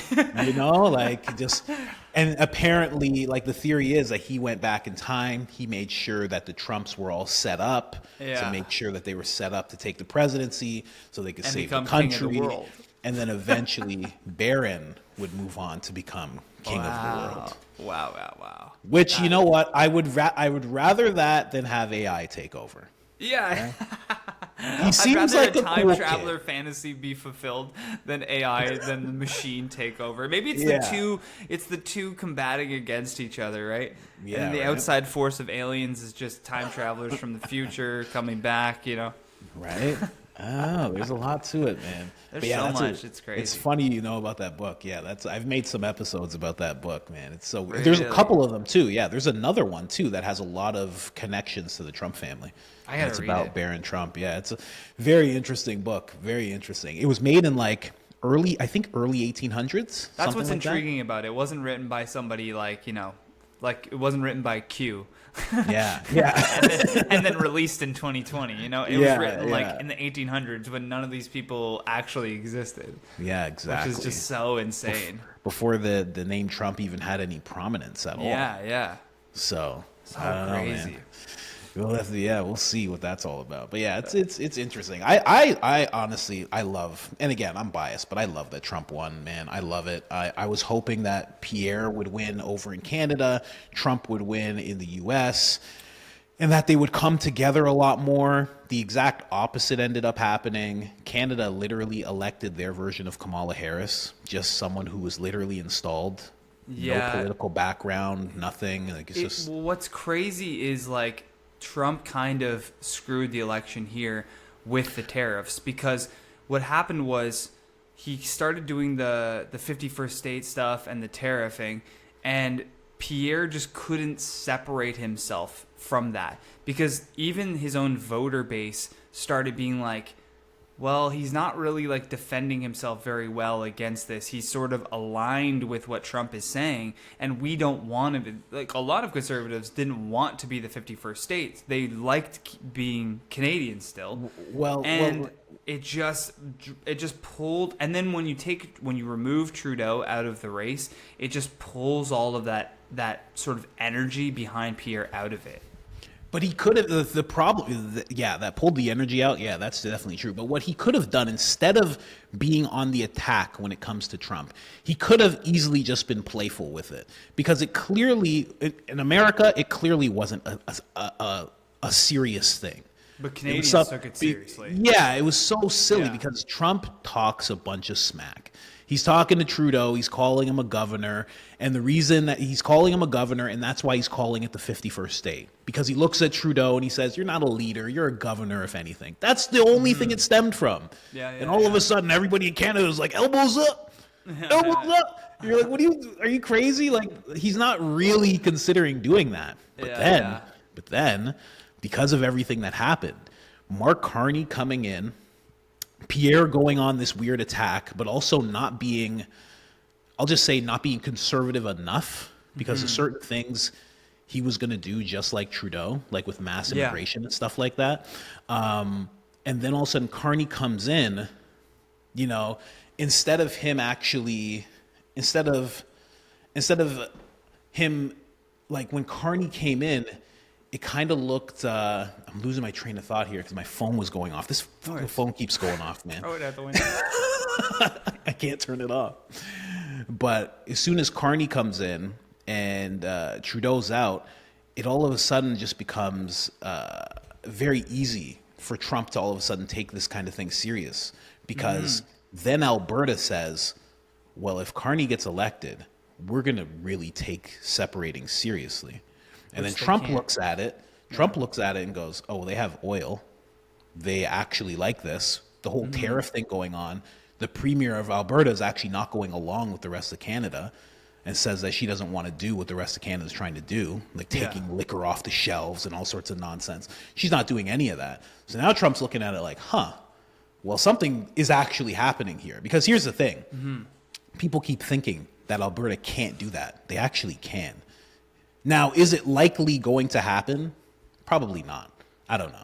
Here's why I don't think they can, because they would be breaking like 200, 300-year-old treaties with the indigenous people that originally were told owned the land. So to then say to those people, yeah, we know that we said we respect that you owned this land before the European settlers arrived, and we sort of, because Canada was a mess for a long time. Half of it was owned by like France, some of it was owned by King Rupert, some of it was like indigenous tribes, and then the King Rupert had to sort of form these treaties with the indigenous tribes to fight off the French so that they could conquer more of the land. So the second that happens, you're going to have sort of a like a Gaza-Israel situation where if people in Alberta are like, we're going to give up this land to somebody else, we're going to take this and give it to somebody else, you could have young indigenous people get radicalized to the point where they're like, we're going to burn down government institutions. That's the only thing that's holding it back. But that's easily solved. Because if they decide to because the first step is not just going over it's not just giving themselves to the U.S. The first step is being independent. Texas did the same thing. Texas was its own thing for a long time, and then it joined up with, I shouldn't say a long time, maybe like 9 years. And then they joined up with the U.S. Alberta could do the same thing, establish its own independence alongside of those native people that you're talking about. Right. And then say, bring it in. We can go to the U.S., we will be taken care of. You, as native people, will be infused with not only just rights, but money. Because now all that money that we've had to send over to Quebec, pretty much, from our own oil is now going to be staying within our state. Yeah. You know? It all comes down to money, ultimately.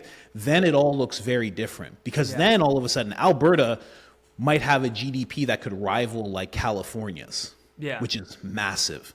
They have a lot of oil. I mean, Trump could just offer every Canadian $10,000 and it would be over. It would be over tomorrow.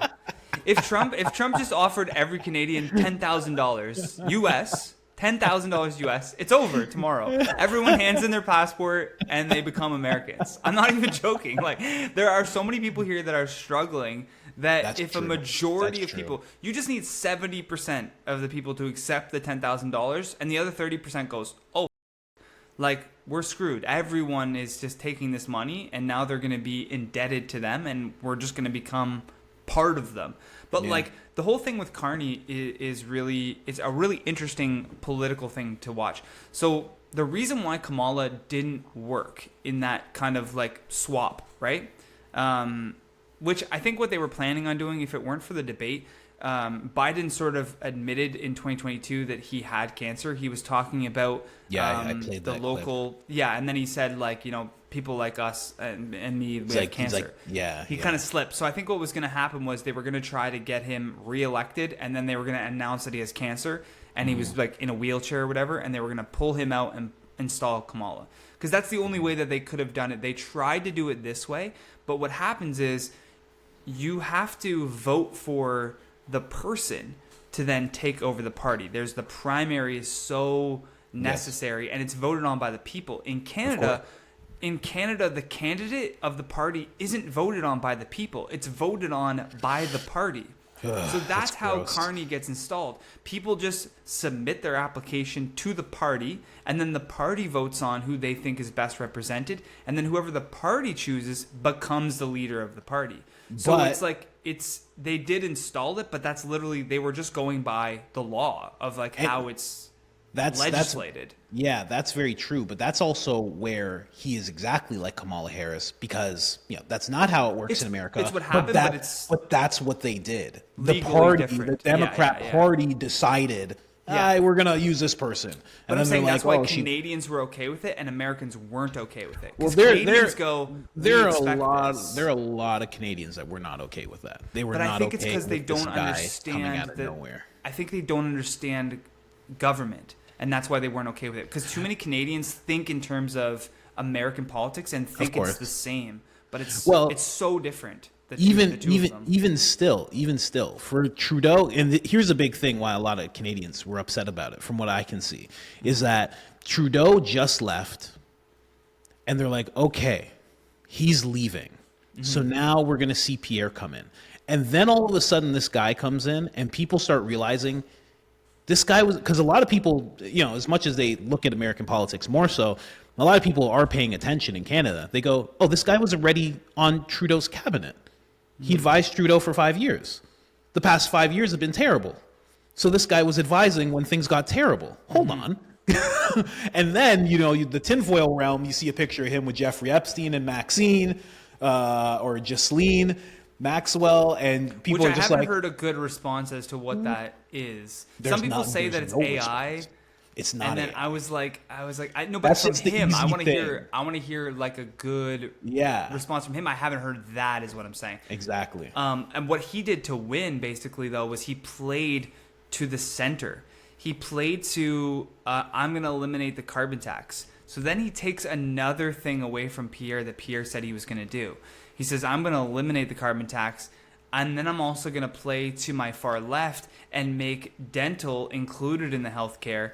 And so he literally played like a center. He didn't play like a liberal political game. He played to the center, which is what they were saying the Democrats should have done, but they kept going too far left. You know? Yeah. True. You know what I think actually happened with this whole thing? Yeah, in the tinfoil realm. I put on my tinfoil Speedo. What I really think happened was Carney comes in, okay? Right? He wins the election. I think Pierre threw it. I think Pierre, in a way, threw the election. I don't know. Now here's the thing. Here's the So it's thing. like, Yeah, I think exactly. he got No, that plays into it. Okay, go I ahead. know that part. So he loses. It looks like he loses purposely. Right. Because every single conservative podcast in America was like, we want this guy to win so badly. And it seems like he's not going to. We will make sure to have him on and do softball interviews with this guy where he can just go ham on the woke left in Canada and make himself seem exactly like Trump so he can just steamroll this election. He says no to all of them. He says no to Patrick Bet-David. He says no to Joe Rogan. He says no to Joe Rogan. He did Jordan Peterson's podcast. He only does Jordan Peterson's podcast. Yeah. Joe Rogan has more Canadian subscribers and people listening to his podcast than Jordan Peterson. People don't seem to understand that for some reason. I've had arguments with people in Canada about that. Peterson's podcast because he's Canadian? Because maybe he was trying to play to his Canadian base of saying, I'm going to only do a Canadian. It still doesn't make any sense because if you're trying to speak to Canadians and you know that they're all listening to Joe Rogan, Patrick Bet-David, all these things, because the analytics show it, you know, obviously Joe Rogan's the number one podcast in Canada. Sure. It's just go to where he's the number one. That just means Canadians are listening there. So he doesn't do any of that. They go through the election. He loses his seat. Alberta is very serious about figuring out how they can remove themselves from this equation. Then all of a sudden, a dude in Alberta says, Pierre can have my seat.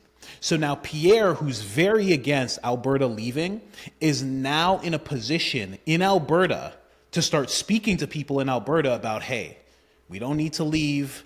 We can handle this. I'm still here. I think part of this play was to actually get Carney in office, okay? Yeah. And then have Pierre in Alberta to stop Alberta from leaving because they know they need Alberta more than Alberta really needs the rest of Canada, if we're really honest about it. Sure. I think now Pierre's in a position to hold on to Alberta. Carney's in a position to now play the center and not look that bad. He's a globalist. He's World Economic Forum, but he's getting rid of a tax here. He's talking about the pipeline and blah, blah, blah. He's doing some things that people are like, okay, I'm not sure about this. His banker background, you would see when he met with Trump, he actually was able to, like, Trump, when he was talking to Carney, it looked like they had done business before. Because Trump, being a real estate person, has had to go into the bank and talk to a banker like Carney. Yeah, and of course. Carney has had, he said, one thing I picked up on, he said, America is a very good client of Canada. He's still talking like a banker. And Trump views America like a business. Of course. And so the two of them have this sort of different understanding of like how a country should work. And so I would call myself libertarian. I have some conservative like values for sure, but I still have a little bit of like, when it comes to healthcare and stuff, I think that we should be looking out for the people that can't afford it, and that kind of contradicts a little bit for sure. But I am still willing to give Carney a chance to prove me wrong, that he's actually going to be good for business in Canada, just by his previous like history of what he's done and the way he's talking to other political leaders, and the fact that he came out like they released a statement condemning what's happening in Israel and what's happening in Gaza, of like sort of the genocide that's happening there. They're all considering two-state solutions. Yeah, Netanyahu was talking about that. He said Canada, France, the U.S., they're all considering the two-state solution. He's upset about it. Yeah, so it's like, I'm kind of like in this weird point where I'm like, I was so against what the liberals were doing, but I'm kind of like, maybe we should give this guy a little bit of a chance and see at least what he can do. Well, I think, and I always say this, and I've said this even before Trump won, and even with Biden, you don't really want to root against. You don't want the country to fall apart because the person that you didn't want gets elected. Right. You don't really want things to just come crashing down. You want things to go good. Even Trump said that about Biden. He's like, if he was a great president, I wouldn't have to do this. That's what he said. He said, I would so much rather be on my golf course, enjoying my money, but he felt like he had to do it. Yeah, he's like, if he was great, he's like, we wouldn't have to be doing any of this, but he's terrible. Exactly. So it's like, you have to, of course, when it comes to Carney, you have to give. He's in office. Like, unless you're going to go and do some wild anarchist type stuff. Like, he's in office and he's going to do what he's going to do. And, Canadian politics is just going to do whatever it does.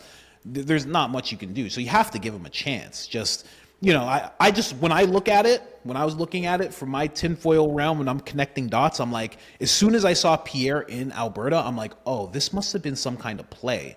Because now he's going to start speaking to Alberta about not leaving. Right. And that's the main thing that they need. Because let me tell you something. Canada maybe doesn't fall apart right away. It takes a massive hit if Alberta leaves. If Alberta says, this oil is no longer for you, it takes such a hit. Huge. And then who looks aside and says, Saskatchewan, Manitoba. Quebec goes easily. They look... Well, I say those places because that's where the hardworking farmer people are. But Quebec has been wanting to separate forever, and the separatists in Quebec were like 2 points behind the Liberals and ended up winning. So if Alberta separates, it then creates a chain reaction of other provinces going. That's what I'm saying. Split, it's like it's gonna be like Quebec's just filled with people that are jerks. But when it comes to Manitoba and that's why I was like, I terrible drivers, Ryan terrible Long was French. The point. They don't even talk real French. Ryan Long was making the point where he's like, Trump doesn't want Canada, man. Has he met Quebec people? Like, you don't want that to be part of America. Like, come on. No, man. But that I say the farmers would first look around and be like, okay, so what should we just leave too? Yeah. Do we join Alberta in this independence and become our own thing? And then that topples the rest of Canada. Ontario is big. It's not offering a lot. It's it's basically New Delhi. It's fine. It's fine. Yeah. It's New Delhi now. It's okay.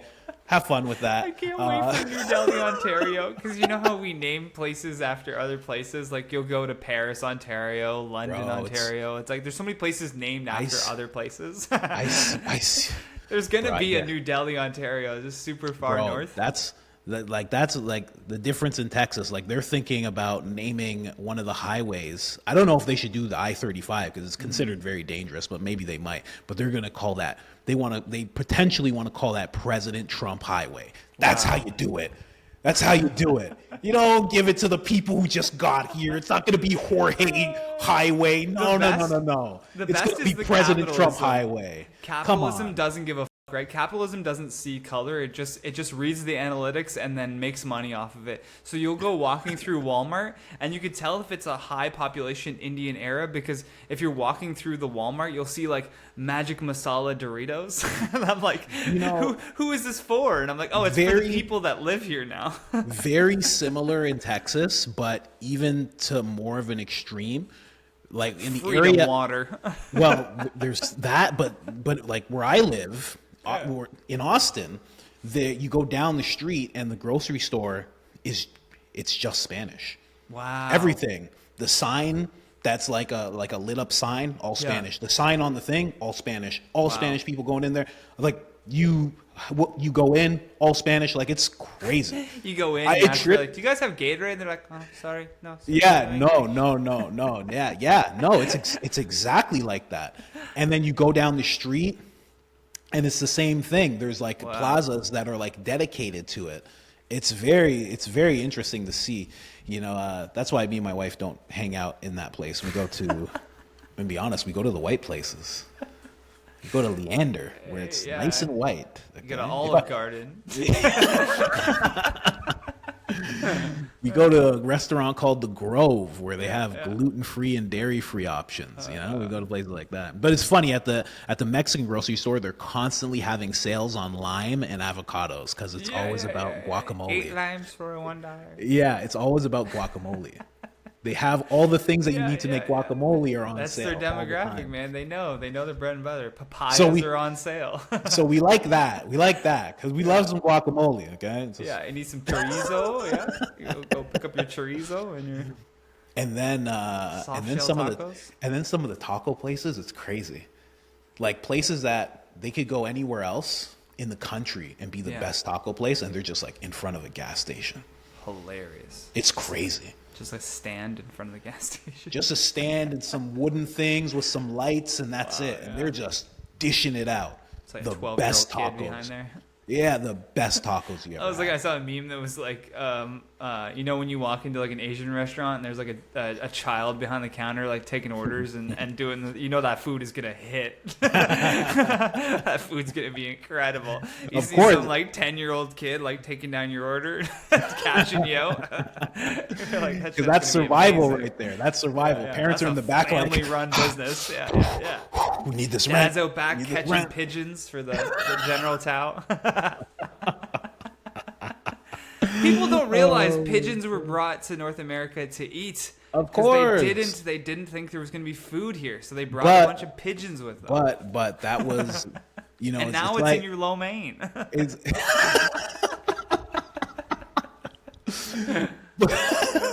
Nobody's gonna be able to eat Chinese food after this podcast. That's hilarious. I just planted that seed in a bunch of people's heads. Those pigeons. That was the pigeons of that day. They weren't filled with garbage. Now they're literally They weren't just eating cigarette butts. Yeah, exactly. It's completely different now. Yeah. now they're gonna taste like tangy Marlboro Lights. It's. I almost said Belmont. It's so Canadian. Vile stuff, man. But it's very, very interesting stuff going on, man. A lot going on with politics everywhere, and it's not just here. I was talking with my editor. I just hired an editor. Cool. And he's a dude. He lives in Bali, but he was born in Germany. He's German, and he's just talking about how much it's changed as well because all these elections currently, the U.S. election, Germany.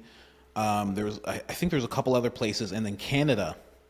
These were all very pivotal elections because if all the left wing won, you would see America going in a completely different direction than it's going in right now. And that's why so many people were hoping that the conservatives would win in Canada because they wanted to go along with that. But Germany had that same thing where their left wing won as well. And my editor was just talking about how he's like 10 years ago, it used to be such a safe place. Like you could just be out at all hours of the night and you didn't have to worry about anybody.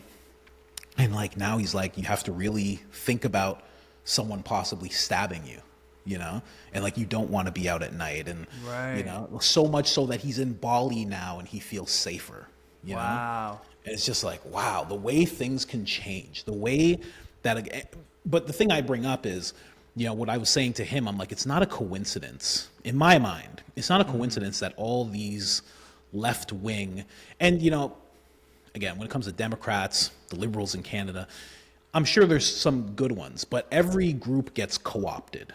And it seems like there's a lot of people on the left, a lot of organizations on the left, governments, wings, that have been co-opted. And it's very interesting how they all have the same ideas around the world. That's like Israel in the U.S. You're like, wow, it's amazing that they all have an AIPAC member on their side and they all seem to be saying the same points over and over again. Wow, it's just coincidence that they all think Israel has a right to defend itself. Well, that's like an infiltration, but I mean the fact that Canada has the same. But I mean the fact that Canada has the same ideas that Germany has, and the UK, and all of these left-wing governments. They all have the same ideas. They all want the mass immigration. That's your Klaus Schwab World Economic Forum Yeah. They all go to the same meetings, right? And they get their talking points, and then it's like, it's no different than you work for a company and you get sent away on a company retreat, and it's just like company propaganda. They just show you slide after slide after slide. I mean, this is like the history of the company, and this is why we're so amazing, and this is, you know, the points that you need to make to your customer is this, and this. Yeah. And then you find yourself just saying these talking points. It's that, but on a global scale. It's the countries meeting together going, we need to unify because we have outside forces we can't control. We have Russians that their whole history is about how much land can you conquer. That's their history. Russians are going to conquer. It doesn't matter if Putin's in charge. It doesn't matter who is in charge of Russia. Their history is about how much land did you conquer when you were in charge. That's their legacy. And then you have China, who's becoming like their own economic force. And China is doing something incredible where like they made all this money off of America, but when America makes money, they give it to everybody at the top, right? Like everybody at the top, like your Jeff Bezos, your Elon Musk, they are just like, the people that made stuff are just like, they're just the richest. But China, because everything's communist there, they've been able to like give back that wealth and create like a middle class almost. They created like a middle class with that money. They still have control over it. I would say an obedient class. Like their middle class is an obedient class. They're living better, I would say, now than they did 20 years ago even. Possibly. I don't know how it was 20 years ago. I actually interviewed somebody who was from China, and he was a Christian. Lot of really poor people. It's like he was a Christian dude, and he was just talking about how his father would risk his life going to China, and they would have to secretly like read the Bible. And like these Chinese people were so under threat that they would have to, talking about like mental palace, they would have to memorize the Bible because if they were caught with it, it would be a real problem. It was very interesting, him telling this story. He was like a Chinese guy that grew up in South America, and then he was in, like his name was Theo. I think he was in Canada at the time. We did it via Zoom, and he just had this crazy story. The interview's still on the channel somewhere, but he was just talking about how they were under constant threat, and he learned like real faith from looking at those people because, no doubt, you know, the way that they lived was terrible. But when it comes to China, the reason I say obedient class, because if you follow everything, like if you have WeChat and you're not jade walking and you're paying your debts and you're doing everything like that, they'll probably take care of you in a way that people can feel is better. But like, I don't know what is better, because let's say the people in China, let's say this middle class, obedient class, let's say they are like upper middle class in America, but if they jade walk or if they do a bunch of things, I keep saying jade walk because that's literally, they have so many cameras. It's something that impacts your credit score. So like, is that better? A bad thing? Like, well, I was going to say, is that better yourself, because... Like, is that a bad thing? Like, should... I don't know. I think it's a bad... Like, right off the bat, I think it's a bad thing. Here's what I think it's a bad thing that if you're doing all of these things... Because here's the thing. Let's liken it to the other part of our conversation. We were talking... Well, no. Like, let's talk about the other part of our conversation. We were talking about technology taking over. Yeah. And all of a sudden, they're in the same situation where now if they do something wrong, you were talking about, you know, a digital currency, their money gets shut off. Like, I bring up WeChat because WeChat is owned by Tencent, this massive company, and Tencent is owned by the Chinese Communist Party. So now all of a sudden, if you do something that's out of line, right, WeChat will turn off. WeChat is connected to bus tickets, plane tickets, train tickets, money, bank, everything you can think of, which, you know, on the other side of things, Elon Musk wants to make X into the same thing, which is not good. That's but it's connected to all that. And then on top of that, they can read all your messages. So if you're saying something that's out of line on WeChat, if you're doing anything that's out of line on this app, they can just switch you off. Yeah. And the next thing you know, it's like that Black Mirror episode, Nosedive, where all of a sudden it's like you're a 2 and you can't get through here and you can't get through there. And the next thing you know, you're stuck and you're stranded because you've decided to act up a little bit. Yeah. That's where it gets real bad, you know? See, I'm about like okay, the libertarian part of me is about small government as possible and the most amount of freedom for people to move around and do things. But even like something like religion, there have always been actions for your consequence. Like there have always been consequences for your actions. Right down to when we were in tribes. If we were in tribes and I stole your food or I killed my neighbor, I was excommunicated from the tribe.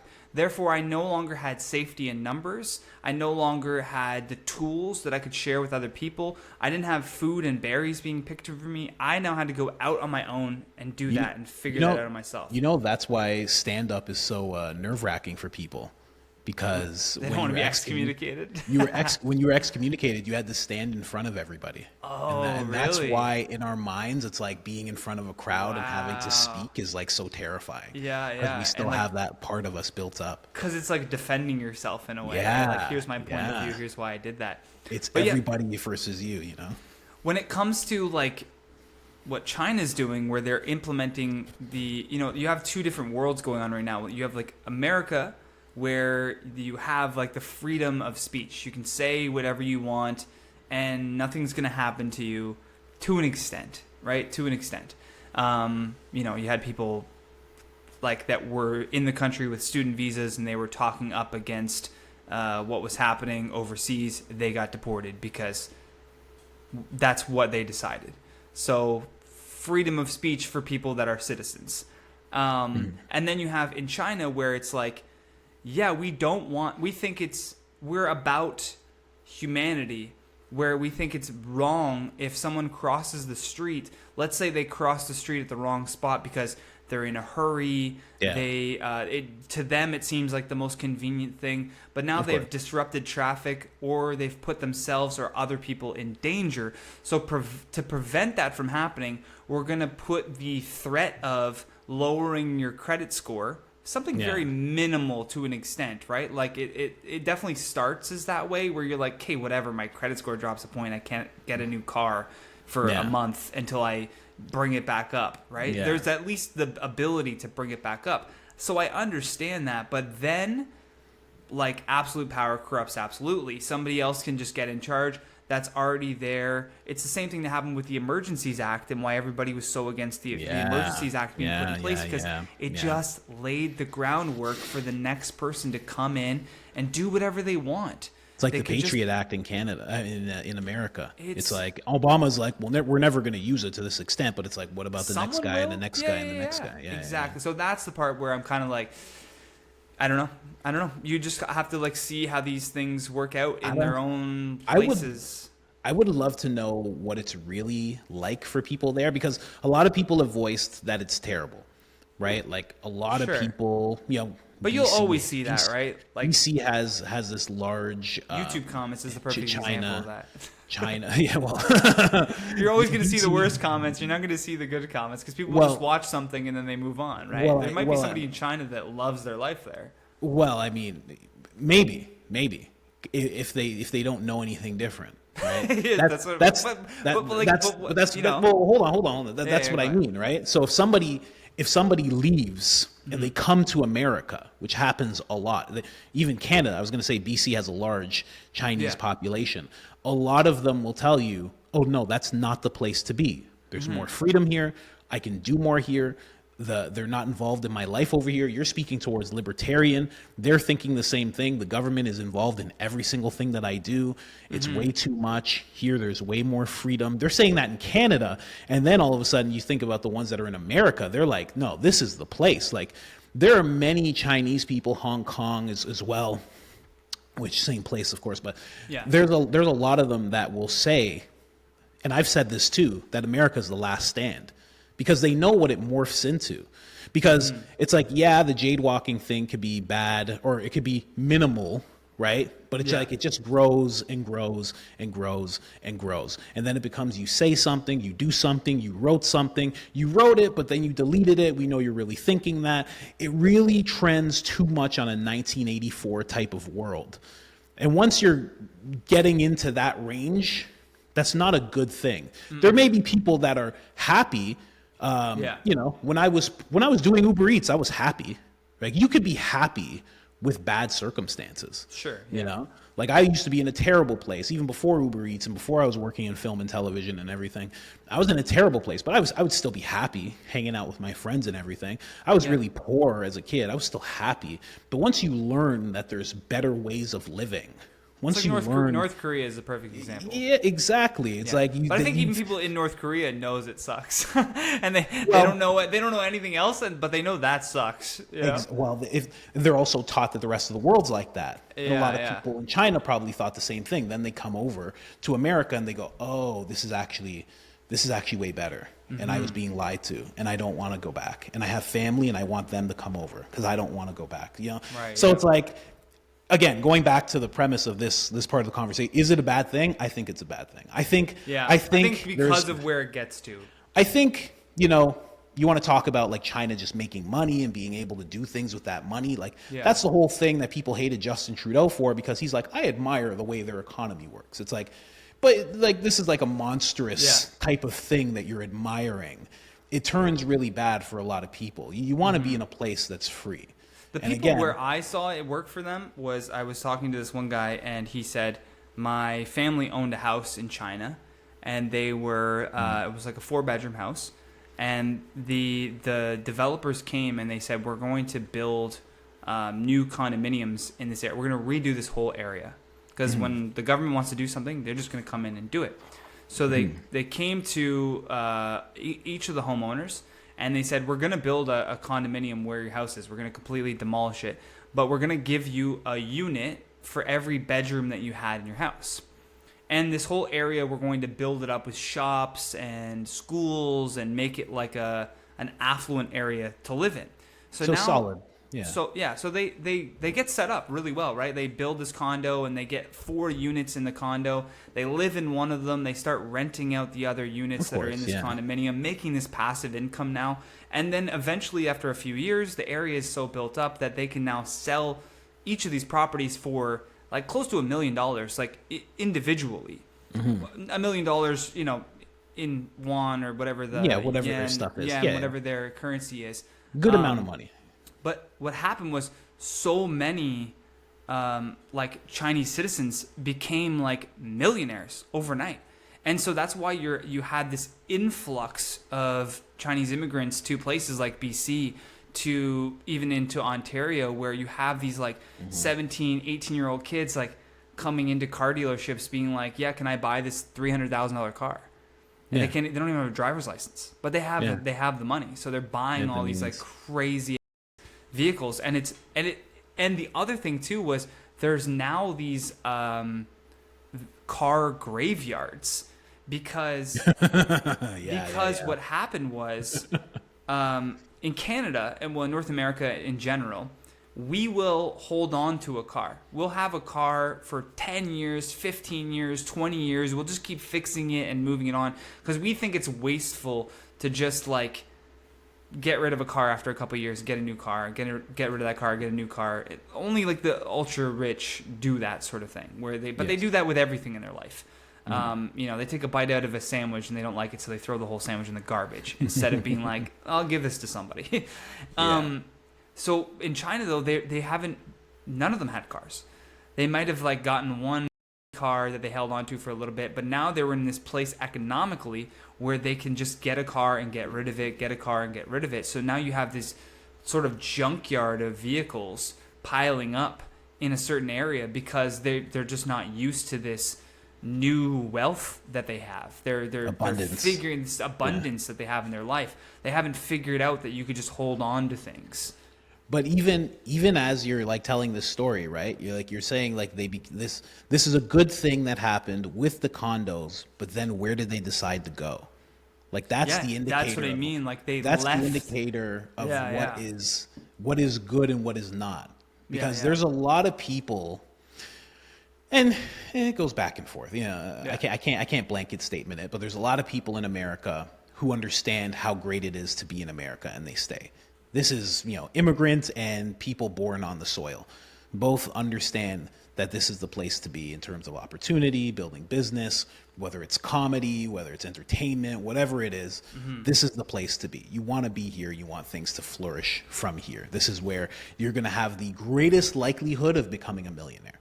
And it seems like those people in China that you're talking about, they had the same realization. They're like, we finally have this ticket to leave, and then we leave. So again, going back to like the whole thing of, you know, the way this weird social credit score works and, you know, the communist system, it's like, is it a bad thing? It's like, well, it was good that they took over the apartment and they said, hey, here's 4 units, shut your mouth, we're tearing down the house. Yeah. But also they realized, I don't want this to continue happening, so I'm taking this money and I'm leaving this place. You know what I mean? So I don't know. It's up in the air. You know, it's funny because I know someone that I can't say. They work in, I don't want to say intelligence, but they work in the digital realm for an organization. That's what I'll say. Okay. And they were like, if you want, they're like, they told me, I've been looking at these Chinese journalists that are releasing articles about what's actually going on in the country. He's like, and it's crazy. He's like, it's actually crazy and it's actually terrible. Now, again, you know, that could be people who are just like, I hate this. And, you know, the rest of the people could be like, this is fine. But he was like, they're releasing it in a way where their government doesn't know, but they're trying to get it out to the rest of the world so people could see it. Right. And he offered me the ability to see it, but I was like, I didn't know if he was setting me up. That's in some kind of thing. I'm like, I'll take your word for it. He's like, it's pretty crazy. I'm Make like, sure all your stuff is backed up. That's all I gotta say. Yeah, exactly. You know, I'm like, I'm not playing around with that. I'm not clicking on things. You know what I mean? Yeah, exactly. You got I click on the wrong thing, it's over. So, So I don't know how well it's working, but you know, same goes for everywhere. You know, I know because I hear it in the comment sections. I have people who write me. It's funny. I have a lot of Canadian people, older Canadian people who write me and talk about how sad they are to see the country going in the direction that it's going. They'll be like 60, 70, usually people who are taken in by the propaganda pretty easily, but they're aware enough to know that it's in a bad place. And I have the same thing, people in America, and I see it as well. And it's just like, you know, it's hard everywhere. Whether it's, you know, social credit system or you're just straight up poor. Like there's so much. Like, it's find it interesting. I wonder what you think about it. I noticed that, and I think it's like this in Canada too. It seems like North America, we are taught that if we look inward to the problems going on within our states and provinces, it's kind of selfish, it's kind of privileged. You know, and we're taught to really look at the rest of the world and be concerned with what's going on, what's going on in the Middle East and what's going on in Europe and what's going on in Africa and what's going on over there.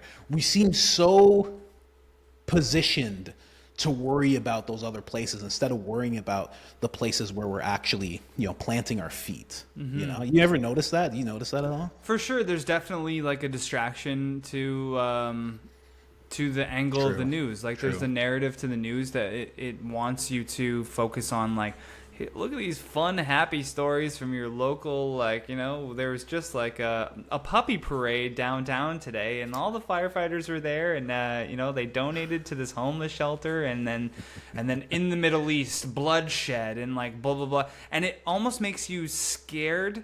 You're like, I'm happy I'm here, you know, like it makes you kind of put out anything bad because, well, at least our schools aren't being blown up by drones. Like, you know, like how dare you? Worse. Yeah, how dare you be upset with the conditions where you're at? When there's other and people going through I'm things. I'm still, but there's also like, and there's so much energy I find for overseas conflicts, but not enough energy for like things that are happening in your home. You're like, why do eggs cost $10? You know what I mean? Yeah. Like, you're like, why is gas so expensive? Yes. Why is the price of everything just going up and then wages are staying the same? and there's no affordable housing being built. I was going to say, why and can't I there's- buy a house? Like, Why what's can't going I on? buy a house? But my parents, 10 years younger than me, could buy a house and live on a single income. Yeah. Well, it was just a different time then. Well, bullshit. It was a different time Yeah. compared to a time before that. You know what I mean? Like Yeah. before, you could buy a house for $80,000. You could buy a house for $11,000. It's like, yeah, true. it's all just made up. Like we can just make it so that it works. You know what I mean? There are ways that the government can be doing. And again, I almost want to take government out of it completely, because they put so many regulations in front of things and so much red tape for building projects, and adding like carbon tax to gasoline so then that gets passed on to the customer. It's like that was the dumbest thing that they could have possibly done. And there's always that joke too about like, oh, it's raining so much they're going to put a rain tax on everybody because of all the rainwater that they have to like pick up. And you're like, yeah, they might. It seems like that's their only way to like make more money for themselves, is to find new ways to tax you. Europe, Canada, and California, that could actually become a thing. Yeah. I'm the about people taxation who are running theft, things. So yeah, I hear that. If I were to run for prime minister, I would just be like, no more income tax. Yeah. Cut the income tax. Imagine how much money you would have on your paycheck. Figure it out. I'll figure it out where the money's got to come from. I have an idea of where the money's going to come from. 70% of the government is fired. You're all gone. Knock out every single part of the government that's wasting money. Cut it all out. Have just people that manage your foreign affairs, and you don't even really need that. You need somebody that matches. You need somebody that meets with the ambassadors in your local area. You get the Trump treatment with this idea you have going on. And then each individual city decides their own things. They come up with their own budgets. They fix their own roads. If you live in a small city and you want your roads to get fixed, you better start going door to door and talking to your neighbors about pooling something together. Go to your city hall and work it out. They're gonna shoot both your ears off talking like this. I already got top of my ear missing there. You're getting it. You're getting it if you're talking like that. No more income tax. Yeah, you just do that, and then you just throw out the idea. Listen, there's a lot of small countries that we could take over. Yeah. Imagine a leader doing that. There's a lot of small places that we have the manpower to take over. We can take this place over real quick. We'll take most of their money. They'll live in squalor. It will benefit us. Yeah. Who's on board? That's what we did. That's what England used to do. I just want to get back to some old school living. Who wants to conquer the world with me? Can you imagine? That's kind of. Let's make Canada colonial again. That's not what Trump's doing, but it's like kind of like what he's doing. He's like, I'm gonna make all these guys pay. He's like, I'm gonna go from country Greenland. to country. Yeah, he's like, I'm calling it red, white, and blueland. Panama Canal. We're taking it back. Greenland, Canada. It's really for security. Gulf of America was crazy. But people forget that he just changed the Gulf of Mexico to the Gulf of America. Of course he did. Because he's a man, goddammit. And no one stood in his way. What? No one could stand in his way. He came into the Oval Office, the Resolute desk, because that's the one he likes. He had a cardboard cutout, and it said Gulf of America. Hilarious. And he wasn't even at the Resolute desk. He was on a plane flying over the Gulf of America when he announced it. He's like, I'm going to sign this. It's done. It's done. Crazy. I was like, wow, this is a leader. I gotta be real. A lot of people love that style of leading. A lot of people who even didn't like him, they're like watching what he's doing, and they're like, God damn. They're like, I didn't even know a president could do all this in this short a time. You know what's funny though is I always try to listen to I'll listen to very conservative podcasters. I'll listen to very liberal podcasters, and I'll try to parse the opinion of what's happening. Yeah. And I listened to Ezra Klein, a very liberal podcaster, talk about what Trump was doing with his executive actions. And he was talking about the actual inner workings of politics and how you physically get these things done. He's like, it takes more. There's a lot of, you have to write the bill and then you have to get it passed, and then there's different people that have to sign off on it. Yeah. There are very few things that the president can actually just do. But what Trump is doing, he said, and he even admitted, he said, this is very interesting because I've never seen anyone else do this. And he said he almost is taking the president's, the approach to the presidency as if he is a king. And what he's doing is he's just declaring things. Mm-hmm. He's just coming out there going, it's called Gulf of America now. And it's like he didn't get anything done behind the scenes to make that happen. He just came out and declared it, and then everyone else just fell in line. They go, I guess it's Gulf of America now. Yeah, that is very that one example is very much like a king because listen, Google it and you'll see it. Even there. Google was like, okay, Google's whatever. like, I just all right, gotta... I guess. Google didn't call the White House and go, are you sure? Did they sign this? Is this legal? They just went and changed it. Yeah, Google's just like, okay. Very interesting approach, yeah. Like, they were just like, all right, we're an American company, god damn it. They're like, DEI is dead, right? We're allowed? Can I say the N-word yet? He didn't sign that one? All right. I'm sure he will soon. He's gonna come out and be like, gingers are black people, they can say the N-word. You don't understand when it comes to gingers. They're very Irish. The Irish, citizens. They were slaves, okay? Let me finish. They were slaves just like all of them, okay? If they want to say the N-word, they drink, they fight. You've seen Conor McGregor? If he's not an N-word, I don't know who is, okay? Yeah. Just let them say it. So true. Black people would be like, all right. Black people are already accepting gingers. It's the funniest fucking thing. Did you see that? Did you see that post that girl made? She's like, gingers are black people. Yeah, but if you're seeing a ginger, they're black. The response to that has been incredible. Like, I'm seeing like gingers getting their hair braided by black people and like getting like their first do-rags and like it's incredible. It's so funny. There's a reggae artist from the UK who right away he was like, my whole life makes sense now.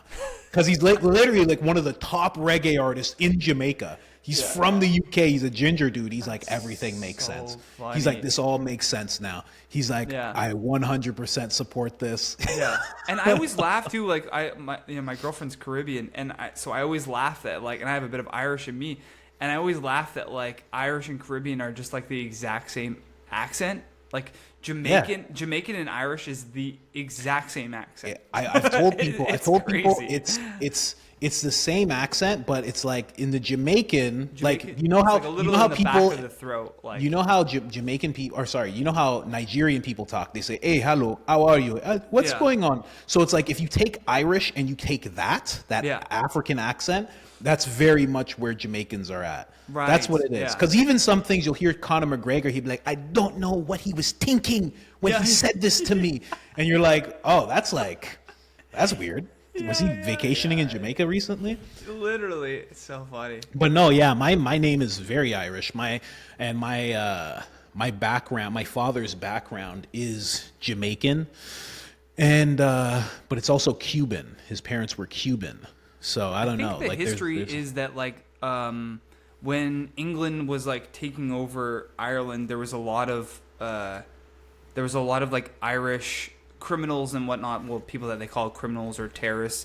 They called all these Irish people terrorists, and they sent them to Jamaica to like help them colonize on behalf of them, but they were like still considered slaves to the English. They were told that they would be slave masters. Right, yeah. And when they got there, they got treated pretty much exactly like slaves. Yeah. And that's why there's a lot of stuff. There's a lot of stuff because my wife is just, my wife is as white as they come. Like there's literally like I'm talking about like Mayflower white, like for sure had slaves, everything. Yeah. Still has one in the basement, just working my off. Modern day slavery. Now a word from our sponsors. But you see a lot of the food is even the same. Like in Ireland, they have like these fish cake type things, and throughout the Caribbean, you will see fish cakes being made. A lot of the same foods. You know, like I grew up eating corned beef, and like I've talked to people who are Irish, and they're like, "You grew up eating corn?" Like so did I. Like, yeah, of course, that's very Irish to do. Like, but that's just like a thing. Like, so much of West Indian culture. There's sprinkles of Ireland throughout it, and it's interesting to see Ireland and of course English, you know. but there's a lot of Irish. So yeah, they're N-words, man. What can you say? You know? That's so funny. The Trump bit about Conor McGregor's hilarious. Yeah, right? Yeah. I got a lot of Trump stuff that I want to do on stage. Yeah, you could do that bit on stage about him talking about Conor McGregor. That'd be so funny. See, that's how you flesh out these little bits yeah. every once in a while, you know? And then the trick is remembering them. Because I have so many, I'll see like comments on YouTube and someone will be like, that was hilarious. And I'll be like, oh, I don't even remember what I said in that video. Like, I don't know. Like, let me skip back to that. Like I made this video recently. I was making fun of Fox was interviewing a guy from Lockheed Martin. And I was just talking about like how soulless he was and how like he just probably just all he thinks about is just murdering people and blowing things up. And, and I was like, oh, what did I say? But then I have to go back and listen to it, and that's what I hate. I don't know about you. I hate listening to myself. It's the editing process for me too. I'm always just like, oh man. Yeah, skip over this moron. Let me hear what my guest had to say. Yeah, that's what I do. Literally. I'm like, I don't want to hear what this guy has to say. It's like I use Opus Pro to like pick out all my clips because it just does a perfect job of like going through the podcast and finding the best moments.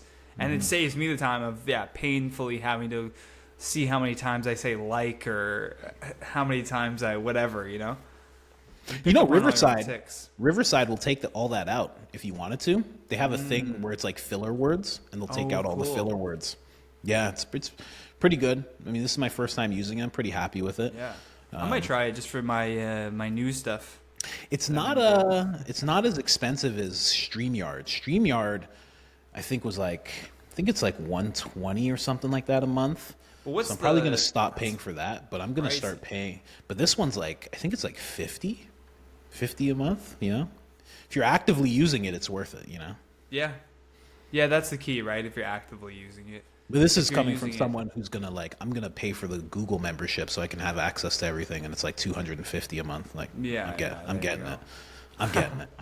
Yeah, like if it just makes your life easier, like just do it at that point, I just want to play around with the video thing, the VO3. I just want to play around with it. I really want to make a movie with it. I would love to make some kind of short movie that's conspiracy based. You should make the Trump time traveler movie. The movie we're talking about like Trump's family coming in to Nikola Tesla's thing, and you know what I mean? Because there's some root and truth where you could really like you go off from there. That's actually a good idea. This is a recommendation for you, but also for your listeners. You should go listen to... You ever listen to Lex Friedman's podcast? Yes. Lex Friedman interviewed Robert Rodriguez, who is a brilliant director. So did Rogan, man. It was such a good interview. That was a good interview, but the Lex Friedman one is longer, and it's and he hits on some of the similar points, but actually expands on them. I find the Rogan one was just like a bit more compact. Like it was great, but like the Lex Friedman one was like podcast of the year. Like it was like really, really good podcast. All about just like creativity and just thinking about life in general. His opinion and his views on life I just found were really, really insightful and helpful for my own. Yeah, I found that too listening to him. There were so many gems throughout that whole thing. Like one thing he brought up when he was talking with Rogan was, you know, just make a movie and you're going to do it over a weekend. And then he had like another thing where it was like, we're just going to use like $7,000. Like he was just talking about like really scaling things back and like taking a hold of it yourself. Because so many times we want to do things. You were talking about this too. You're like, oh, I can't half-ass. I want to do this and this and this. But it's like, what's the most scaled back version of what you're talking about?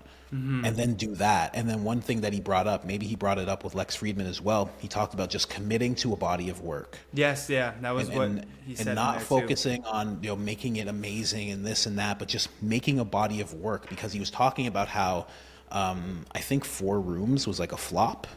And but that gave him the avenue to Dusk Till Dawn and all these other things. So without that thing that was a flop, he wouldn't have actually, you know, done all the great things that he's done. So that's why I love how you either win or you learn, right? Like it's like you're either winning and you're finding, okay, this is working, I'm going to keep going down this path, or you make a mistake and you learn, okay, I'm not going to do that again. Let me do this instead. And the one big thing where he said, like, the key to your success is often in the ashes of your failure. Yes. If you go through your failure and you look at, like, okay, what went wrong here? There's something in there. There's a little nugget of something that you can take from that that will help you do something better. Yeah. Yeah. It's crazy. 100%. Yeah, I got to listen to the Lex Friedman one because that guy is so inspiring. I really like that guy. You know, I have a friend, I actually interviewed him as well, my buddy Michael Plaster. He's like Eddie Bravo's like jiu-jitsu video content guy, and like he specializes just in that. He works with Eddie directly all the time. He actually hooked me and Eddie Bravo up because he loved the show, and he's like, yo, Eddie, you got to talk with this guy. Yeah. And, like, I met Eddie Bravo off of that. Sweet. I also met Joey Diaz because of this guy. No way. That's awesome. Yeah. We were at the mothership, and Joey Diaz, you know, he's like the boogeyman. Like, he's not just at places all the time. And he does a set. He kills. He smashes with this set. Yeah. Everybody's going crazy. And I'm like, I got to go to the washroom. Tony Hinchcliffe's coming on next. I'm like, I got to go to the washroom. I go to the washroom quickly. I had to make a thumbnail as well because I'm constantly focused on videos and stuff. So I had to make a thumbnail. I'm outside. I'm like trying to get my internet to work. I post a thumbnail. I go inside. Joey Diaz is coming out of the bar. Comedy Mothership. It basically like there's 2 sets of stairs, and then there's the washrooms, and then there's the bar. He's coming out of the bar. I'm like... I almost got starstruck. Never happened with anybody else. I've met a lot of people. He's like a movie character. Yeah, exactly. So I'm like, yo, Joey. I'm like, it's great What's to up, meet dog? you. He's like, dog, I kept forgetting my shit up there, dog. I kept forgetting my shit up there, dog. I gotta do better. I gotta do better, dog. And I'm like, Joey, nobody knows that. Nobody has any idea you're messing up your stuff. Like, that was an excellent set. Yeah. Man, it was it was incredible. But that Mike Plaster guy, I have this show idea where I want to go around America, and I want to it's kind of like, if I had to compare it to something, it's like Parts Unknown, but I don't care about food. Although I've put on a bunch of weight, I don't care about it to the extent where I want to film it. I eat emotionally by myself in the dark. Save your bro. I went to try on a shirt the other day, and I was like, well, guess I'm donating that shirt. Me, I'm surprised I'm not wearing a hoodie right now. I look back at myself. That's the curse of podcasting is you have a time lapse of you getting fatter. Yes. I go back to episode 1. I'm wearing a dress shirt. I got this jawline. I'm like, what? I'm like, and honestly, just a side topic. Literally same. At that point, I remember being like, oh man, I'm not in good enough shape at that point. I'm like, I need to be in better shape. And then I look back and I'm like, oh my God, what I would give right now to be in that shape. Are you kidding me? But I have this idea where I want to go and I want to get tattooed, and I want to tattooed, talk to the tattoo artist, just a little bit about tattoo culture in that place. Yeah. Also at night, go to the comedy of a place, like the comedy scene of a place, and see what that's like, film a bunch of stuff, talk with some comedians, or maybe just one and just have like a conversation. Yeah. And then in the middle, during the day, interview somebody, just a regular person, maybe someone who's political, and just get a real feel for the place that I'm in, just through tattoos, comedy, and people. And I'm thinking about this show idea, and I'm building it up a lot. And I'm thinking like, oh, I need to do this, and it's all around America, so it's going to take money because we got to stay at places and blah blah blah. And my buddy Mike Plaster, he goes, why don't you just scale it right back? He goes, you want to interview? He's like, you want to get tattoos and comedy and interview people in America. He's like, well, we're in America. He's like, so you could just do it here. And like in my mind, I had this thing where I'm like, oh no, I have to go over there and over there. He's like, we're in Texas. Like, this is America. Like, you don't have to go all to Houston, different places. You could go to this place. Exactly. You don't have to make it this big thing. You know what you could do is when you do want to go to other places, you can, 2 birds, 1 stone.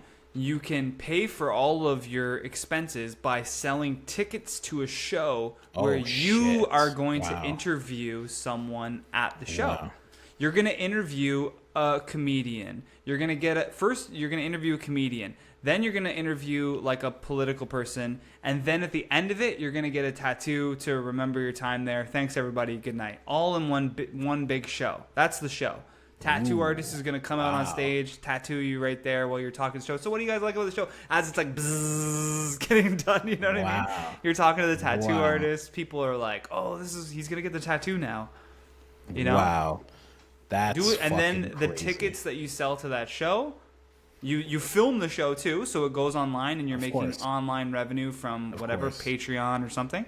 And then, but you sell tickets to the show, so you can pay for your hotel, you can pay for your flight. You can pay the people that you're interviewing. Wow. You know? And maybe you make a little bit of money on the ads online. Jeez, that's a good idea. Find a local sponsor, you know? Find a local, good idea. Yeah. Wow. I think about this shit all the time. You just tied it together. That's a really, I never even And all you have to do is thought of hit that up part. like a comedy club. Find the local comedy club in Ohio and be like, hey, can I come in on a Thursday night and do this experimental show? Yeah. Can I come in on a Friday night and do this experimental show? You have your YouTube analytics, so you know exactly what markets are going to sell. I could definitely do it in LA. A lot of people in LA, a lot of clubs in LA. Yeah, a lot of just spaces in LA that you could just rent out and do it in there. You know, you don't even have to do it at a club. Wow, wow, Yeah. good idea. That was you just did it. You just did it.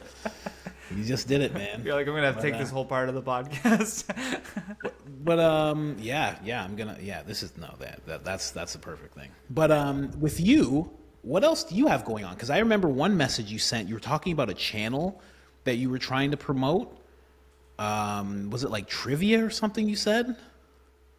Oh yeah, I'm always about like trying to do many different like ideas. I have so many different like ideas. So I was like, my goal was to just create a bunch of different YouTube channels that are popular niches and get them monetized so that I can live on these like extra streams of income. Things that I can create and put out there, and I don't have to maintain them basically. So I had started this like trivia time challenge where it was just different like trivia questions, and then my computer got wiped and I lost all the assets that I created for this trivia channel. Wow. I moved on from that and I started using AI, and I created a channel on TikTok called Scary Stories Forever. And it's the beautiful thing about AI imagery is it's already kind of like unsettling. There's like this uncanny valley when you look at like an image where you're like, you feel like weird when you look at it. And I was like, man, that ties in perfectly to scary stories, to the horror genre. People need to make like AI horror stories. So I started generating, and I wonder if I can share screen or if I can send it to you. Let me see if I can pull it up. Stories Forever. I started making these like AI scary stories. Where where is it? I would TikTok? It's on TikTok. TikTok is where it's mainly like popped off. Can I send it to you somehow? Or can I share? I think I can share. Well, click it and see if it'll actually let you see. share anything. I don't know. Screen. There we go. Are you seeing it? Wow, you can. Wow. Riverside. I like Riverside. Yeah. 100%. So this is I created this narrative, and basically I had a whole conversation with ChatGPT, and I said, I want all of these scary stories to take place in a town called Black Hollow. Pretty common like horror story name, like niche. And then A Deal with the Devil basically is a story that explains why so much paranormal things happen in this area. Basically, the early settlers of the area signed this deal with the devil, saying that like they're going to get all this wealth and growth because they were dying off and their crops weren't growing. In exchange, the devil gets to like let his creatures sort of play. How long are these? They're max 3 minutes. Really? And so okay, each so story is like a short story. That Deal with the Devil one, play that. Can you play that right now? Because I just have to go to the washroom quickly and I'll run back. The sound plays. Let's go. Tell me if you hear the sound. Welcome to Scary Stories Forever. I'll be right back. Where nightmares take shape and the shadows whisper your name. Tonight we explain the origins of Black Hollow and a deal that was made with the devil. In 1692, 12 weary settlers stood in a dark forest clearing. They had journeyed far to escape persecution, dreaming of a thriving village, but their land yielded little. Crops withered, livestock died, and disease took loved ones. Desperation settled over them like a heavy fog. One bitter autumn night, as the wind howled through skeletal trees, a stranger arrived. Cloaked in shadows, his presence sent chills down their spines, yet his voice was smooth as silk. "I have watched your struggles," he said. "I can give you prosperity, health, and fortune." The settlers, wary but desperate, asked his price. The stranger smiled, his teeth sharp as a wolf's. Here, stop favor, that. He murmured. You know what you should do with these stories? You should set them in today's time, and you should make them like conspiracy based. Well, so some of them, a lot of these things are like this is like a Bigfoot type of creature. This is sort of like a Dr. Jekyll, Mr. Hyde type situation. But Siren. But this one here was one that I pushed, and it was called The Mind of Black Hollow, and it's set in a time where they make it they make an AI basically that takes over the whole town. You should try and make one that's the deal with the devil, but make it about a recording artist making a deal with the devil. That will work way better. And make it familiar. Try to make it look like Drake. Try to make it look like Kendrick Lamar. You know what I mean? Yeah. That's crazy. People would be like, "Oh, this is really happening," because it That's is. Great. Because it is. Yeah, no, that's great. They do it off of conspiracy theories, because I was doing it off of like classic monsters that you would see, and but again with that channel there, it's like I made a bunch of these stories, I put them up, and I still get like tons of views and comments and whatever on them, but I haven't even created anything else for it in a while, because it's like I want to let these things just, here's this body of work of what I'm doing, there it is. Now I want people to be going to my YouTube page to be listening to my podcast. I'd much rather people be tuning in, every Friday at 8 o'clock whenever I put out a podcast and be watching that. Let me share screen on that. Is that when it comes out? Every Friday, 8 o'clock? Go here. New episodes every Friday, 8 p.m. Eastern. I just interviewed Kenny Robinson. There's a Start Here playlist where you have the sort of top people that I've interviewed, the most amount of views on things. I interviewed Adam Beach, big Canadian actor. That's where I want people going. You should try and get some Americans. Yeah. Well, I got Steve Simone came on.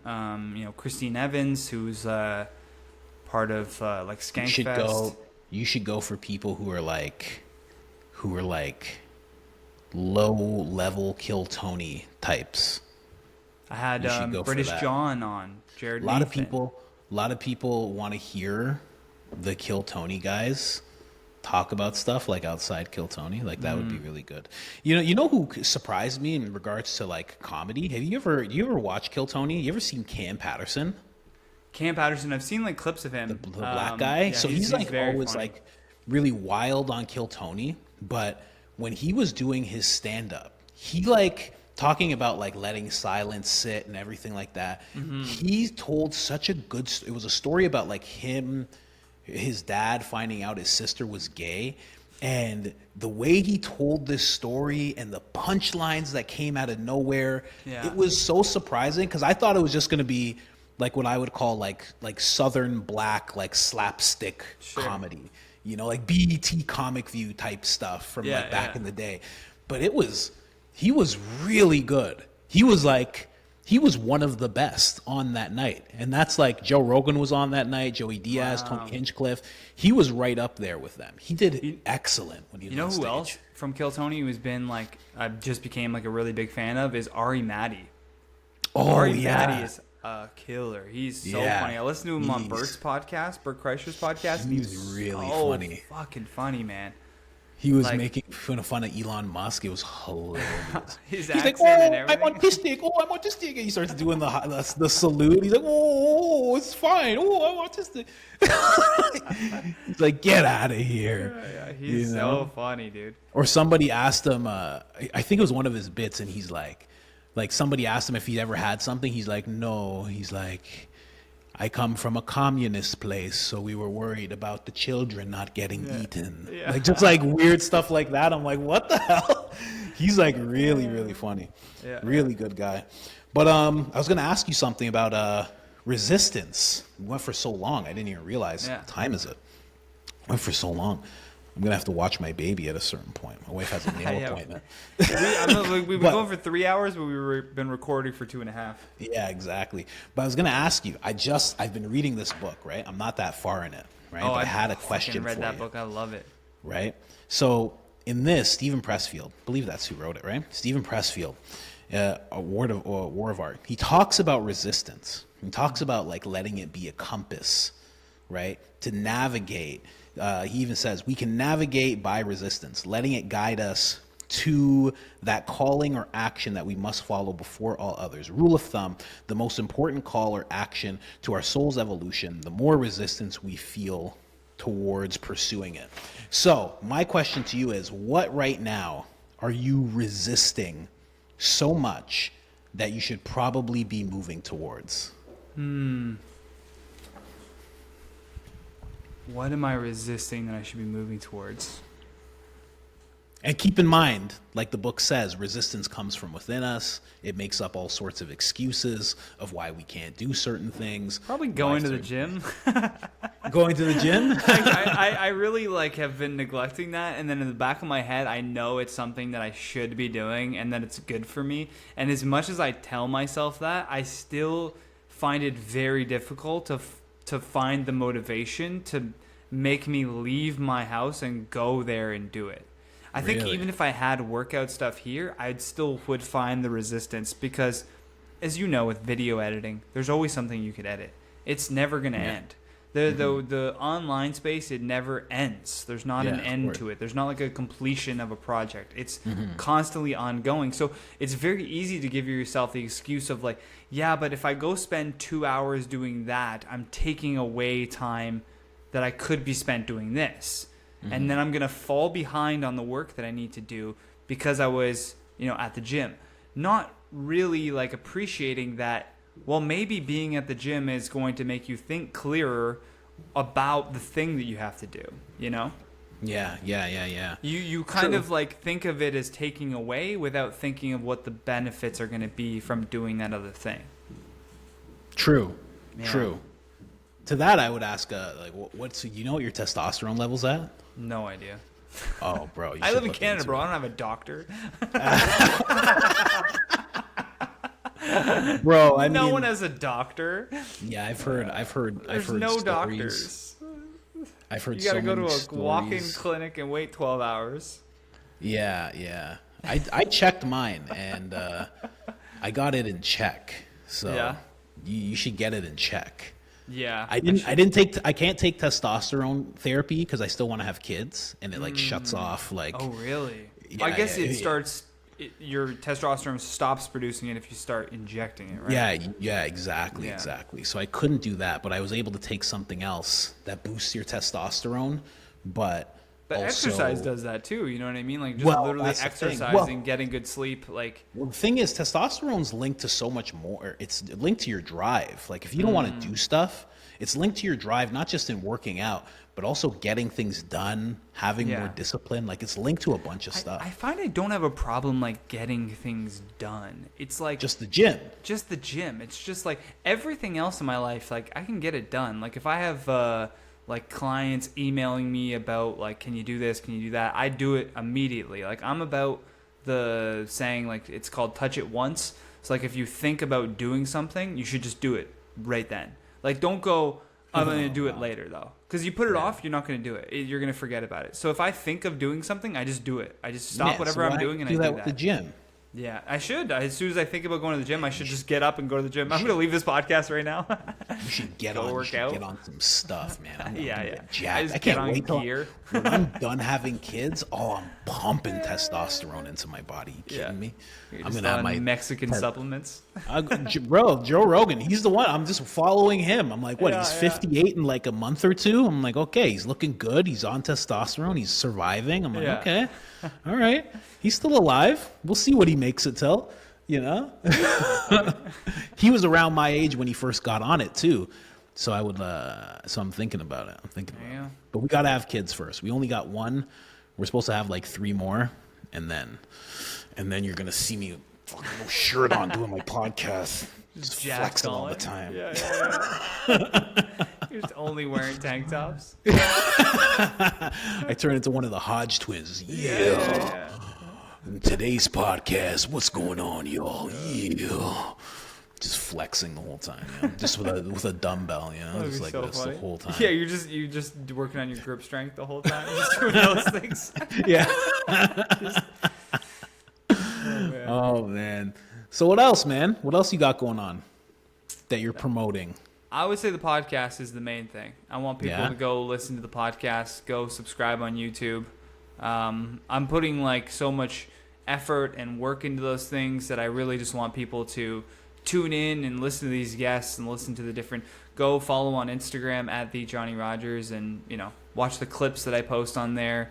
The Johnny Rogers Show is the Instagram podcast, a podcast for the Instagram, I guess, where I post like more reels and stuff on there. But there's literally a clip for every podcast I do. There's 7 clips, so there's always like a clip going up every single day promoting the pod. Okay. Cool. All right, man. How many times a week do you do it? Once a week? Once a week. Yeah, it's a weekly podcast, and then every day gets a clip. Yeah, I'm going weekly right now, and I'm gonna probably up it to like 2 a week. Well, I'm basically just gonna start doing it on the days that Joe Rogan doesn't have one. There you go. slowly grab the build audience. a system too. Like I want to show you. I created like a podcast tracker. So it's like it's just an Excel sheet that I made, but I found it to be like super helpful. Here, I'll share this. I love that I can share. That's awesome. Yeah, man. I didn't know that. So this is a tracker for my podcast where I have, the day, and then I have just like if I expand it here, Patreon, YouTube, Spotify, Facebook. So I just make sure that it gets uploaded to all of those, and then for each of the platforms, I'll have like a little checklist where I can say like it's done, so it's to be determined. So then I when I change it to done, I know that it's been uploaded and scheduled. What is all this? Like these are episodes. So I see these are all clips. These are all titles for clips, and then these are the episodes that they lead into. Wow. So it's like leading up to the episode. There's clips, and then the episode gets released. Wow. And that's how I keep track of all of it. I have to build systems around what I'm doing, or else I'll be like kind of all over the place. Man, I gotta hire someone like you. I'm trying to hire a team slowly, man. I need an editor, so I got one, and he's great. I need because my main thing is organization. Because right now, I'm in the process. I'm still in the thought process of starting a Canadian channel where I'm talking about Canadian politics. Because my second channel, I'm focused on America. I'm focused on some subculture stuff, socialist, social stuff, whatever, culture, blah blah blah. But I'm thinking about starting one for Canada because, there's a lot of people who want that type of thing, and I'm just noticing just not a lot of people are going for it the way that I would go for it. And I'll come on as like a correspondent in the field. Oh yeah? If you want to talk Canadian politics, like I'm happy to do that. Oh, that would be cool. Because I'm thinking, man, I think it'd be real easy to just make a Canadian daily show and just become the funniest person in Canada real quick. Yeah. Because it's like when you look at the numbers, like I'm always engrossed. I'm like looking at America, and it's like, whew, like what? But then if I took my 200K channel and said, okay, this is just Canadian stuff now. Yeah. It would be one of the top channels. Like I'd be in the top 1% of channels. For sure. But when you're in America, it's like, get the line. Mr. Beast is coming through, okay? Yeah. Shh. Mr. Beast is making a video. Shut your mouth. Yeah. PewDiePie's speaking. Shut your mouth. He got 30 million followers or whatever. 100 million. 100 million subscribers. Mr. Beast might be on like 200 million. It's just gross. Insane. It's gross. That's know how much money that is? Oh my God. Insane. He's the youngest self-made billionaire. Mr. Beast? Yeah, he didn't come. The only billionaire that didn't come from any wealth before that. Wow. Like really? And he's like 28. Like the Yeah, guy that's is going to be crazy. president of the United States. Because he's just going to say, I'm going to give all of my money away to every U.S. citizen. Yeah. Every U.S. citizen is going to get $1 million. And Can you I'm just going to imagine? take whatever the U.S. president's salary is, because I don't need that much to live off of. Yeah. I need whatever they pay a year, 400 grand or whatever it is. Yeah. And then I'll live off that and I'll be totally fine. Jeez. And he'll be the president. Oh my God. And he might actually get done, because he goes to Africa and builds wells, and they're like all pissed off at him that all these organizations that have been trying to give clean water for decades, they've just been siphoning all the money. He just goes over there and that's why does they're it. pissed. Yeah, he just goes over there and does it. That's crazy. Yeah, yeah. I heard the backlash when he like cured people's blindness or something like that. People were like, "How dare you?" They're like, "We've been living off of these people forever." Yeah. Like, how dare We've been you? taking money from their insurance companies and giving them medicine for so long. Yeah, exactly. It's like, You just know how fix long? it. You know how long it took to make all these people blind? Yeah. To secretly blind them? water. You know how much fluoride we had to put in this water? Mother. All for nothing. Yeah. Come on, Beast.